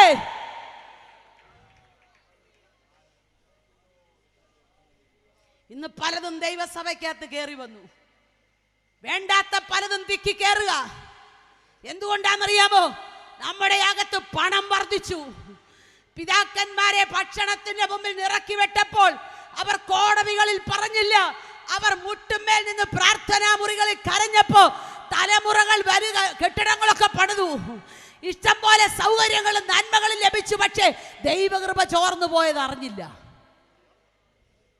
രാത്രി ഞാൻ ദൈവാത്മാവിൽ പറയുക, ദൈവസഭയെ മടങ്ങി വരിക. ദേശത്ത് ദൈവസഭയുടെ മഹത്വം ദൈവം ഉയർത്താൻ പോകുക. സഭകൾക്കകത്ത് ആത്മാക്കളെ കൊണ്ട് നിറയ്ക്കാൻ പോകുക. പാപത്തിൽ കിടക്കുന്ന ചിലത് യജമാനന്മാരെ രക്ഷ പ്രാപിപ്പാൻ എന്ത് ചെയ്യണമെന്ന് ചോദിച്ച് വരാൻ കാത്തിരിക്കുന്നു. ഞാൻ അതിന് തടസ്സമാകരുത് എന്ന് ഓരോ വിശ്വാസിയും പ്രാർത്ഥിക്കട്ടെ.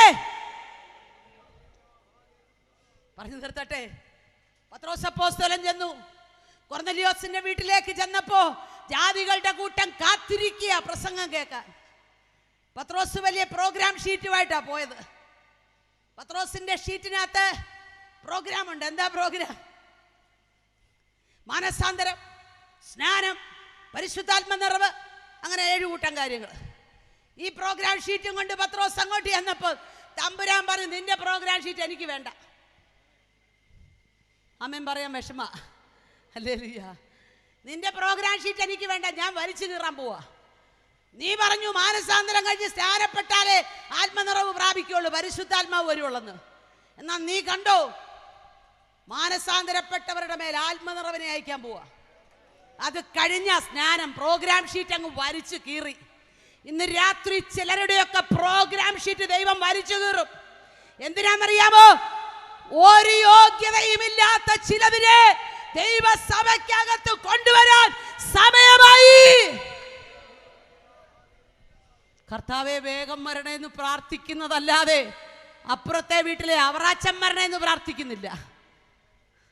അവറാച്ചനോട് സുവിശേഷം പറയാൻ നേരെയില്ല.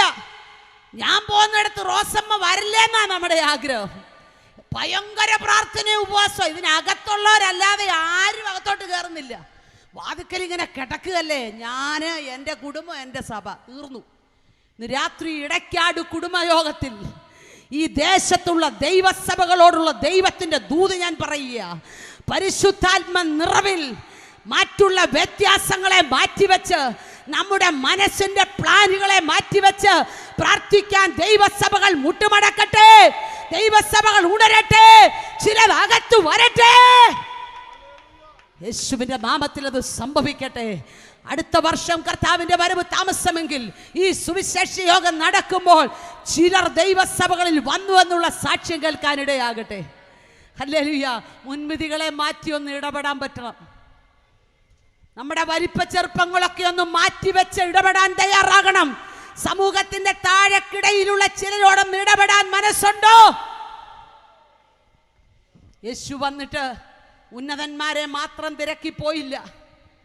നിക്കോദീമോസ് രാത്രിയിലാ കാണാൻ വന്നേ. നിർത്തുക. നിക്കോദീമോസ് രാത്രി കാണാൻ വന്നപ്പോ നീ ദൈവത്തിന്റെ അടുക്കെന്ന് വന്നതാന്ന് പറഞ്ഞപ്പോ, ഗ്ലോറി, ശരിയാ, നിനക്ക് സത്യം മനസ്സിലായല്ലോ എന്ന് പറഞ്ഞ് അവനെ പോളിഷ് ചെയ്ത് വിട്ടില്ല. നിങ്ങൾക്കറിയാമോ, ചില ദിവസങ്ങൾ കഴിയുമ്പോൾ, ചില വർഷങ്ങൾ കഴിയുമ്പോൾ എൻ്റെ ശവശരീരത്തിൽ പൂശേണ്ടതിനുള്ള ഏറ്റവും വില കൂടിയ സുഗന്ധവർഗം കൊണ്ടു കൊടുക്കുന്നവനായി ഇവൻ. അതറിയാവുന്ന അഗ്നിജ്വാലയ്ക്കൊത്ത കണ്ണുള്ളവൻ്റെ അടുക്കലായി ഇവൻ വന്നേ. പക്ഷേ അവനോട് പറഞ്ഞ ദൂതിൻ്റെ അർത്ഥം, നീ അതൊക്കെ കൊണ്ട് കൊടുക്കുമായിരിക്കും, പക്ഷേ നീ വീണ്ടും ജനിച്ചില്ലെങ്കിൽ നിന്റെ കാര്യം പോക്കാ. നീ കൊടുക്കുന്ന നന്മകളുടെ വലിപ്പമനുസരിച്ച് സ്വർഗരാജ്യത്തിന്റെ വാതിൽ തുറക്കുമെന്ന് കപടമായി ചിന്തിക്കല്ലേ. കൊടുക്കുന്ന ഡോളറിന്റെ അടിസ്ഥാനത്തിൽ തുറക്കപ്പെടുന്നതല്ല സ്വർഗം. ഈ രാത്രി സുവിശേഷ യോഗം ശ്രദ്ധിക്കുന്ന പുറത്തുള്ളവരോട് ഞാൻ പറയാം, ജീവകാരുണ്യ പ്രവർത്തികൾക്ക് വേണ്ടി കോടിക്കണക്കിന് രൂപ മാറ്റിവെച്ച് കൊടുക്കുന്നത് നല്ലതാ. പക്ഷേ നിങ്ങൾ സ്വർഗത്തിലെത്തണമെങ്കിൽ വീണ്ടും ജനിക്കണം. രാത്രി ദേശത്ത് ചിലർ വീണ്ടും ജനനത്തിന് വേണ്ടി ഒരുങ്ങുവാൻ ഞങ്ങൾ ആത്മാവിൽ പ്രാർത്ഥിക്കുന്നു.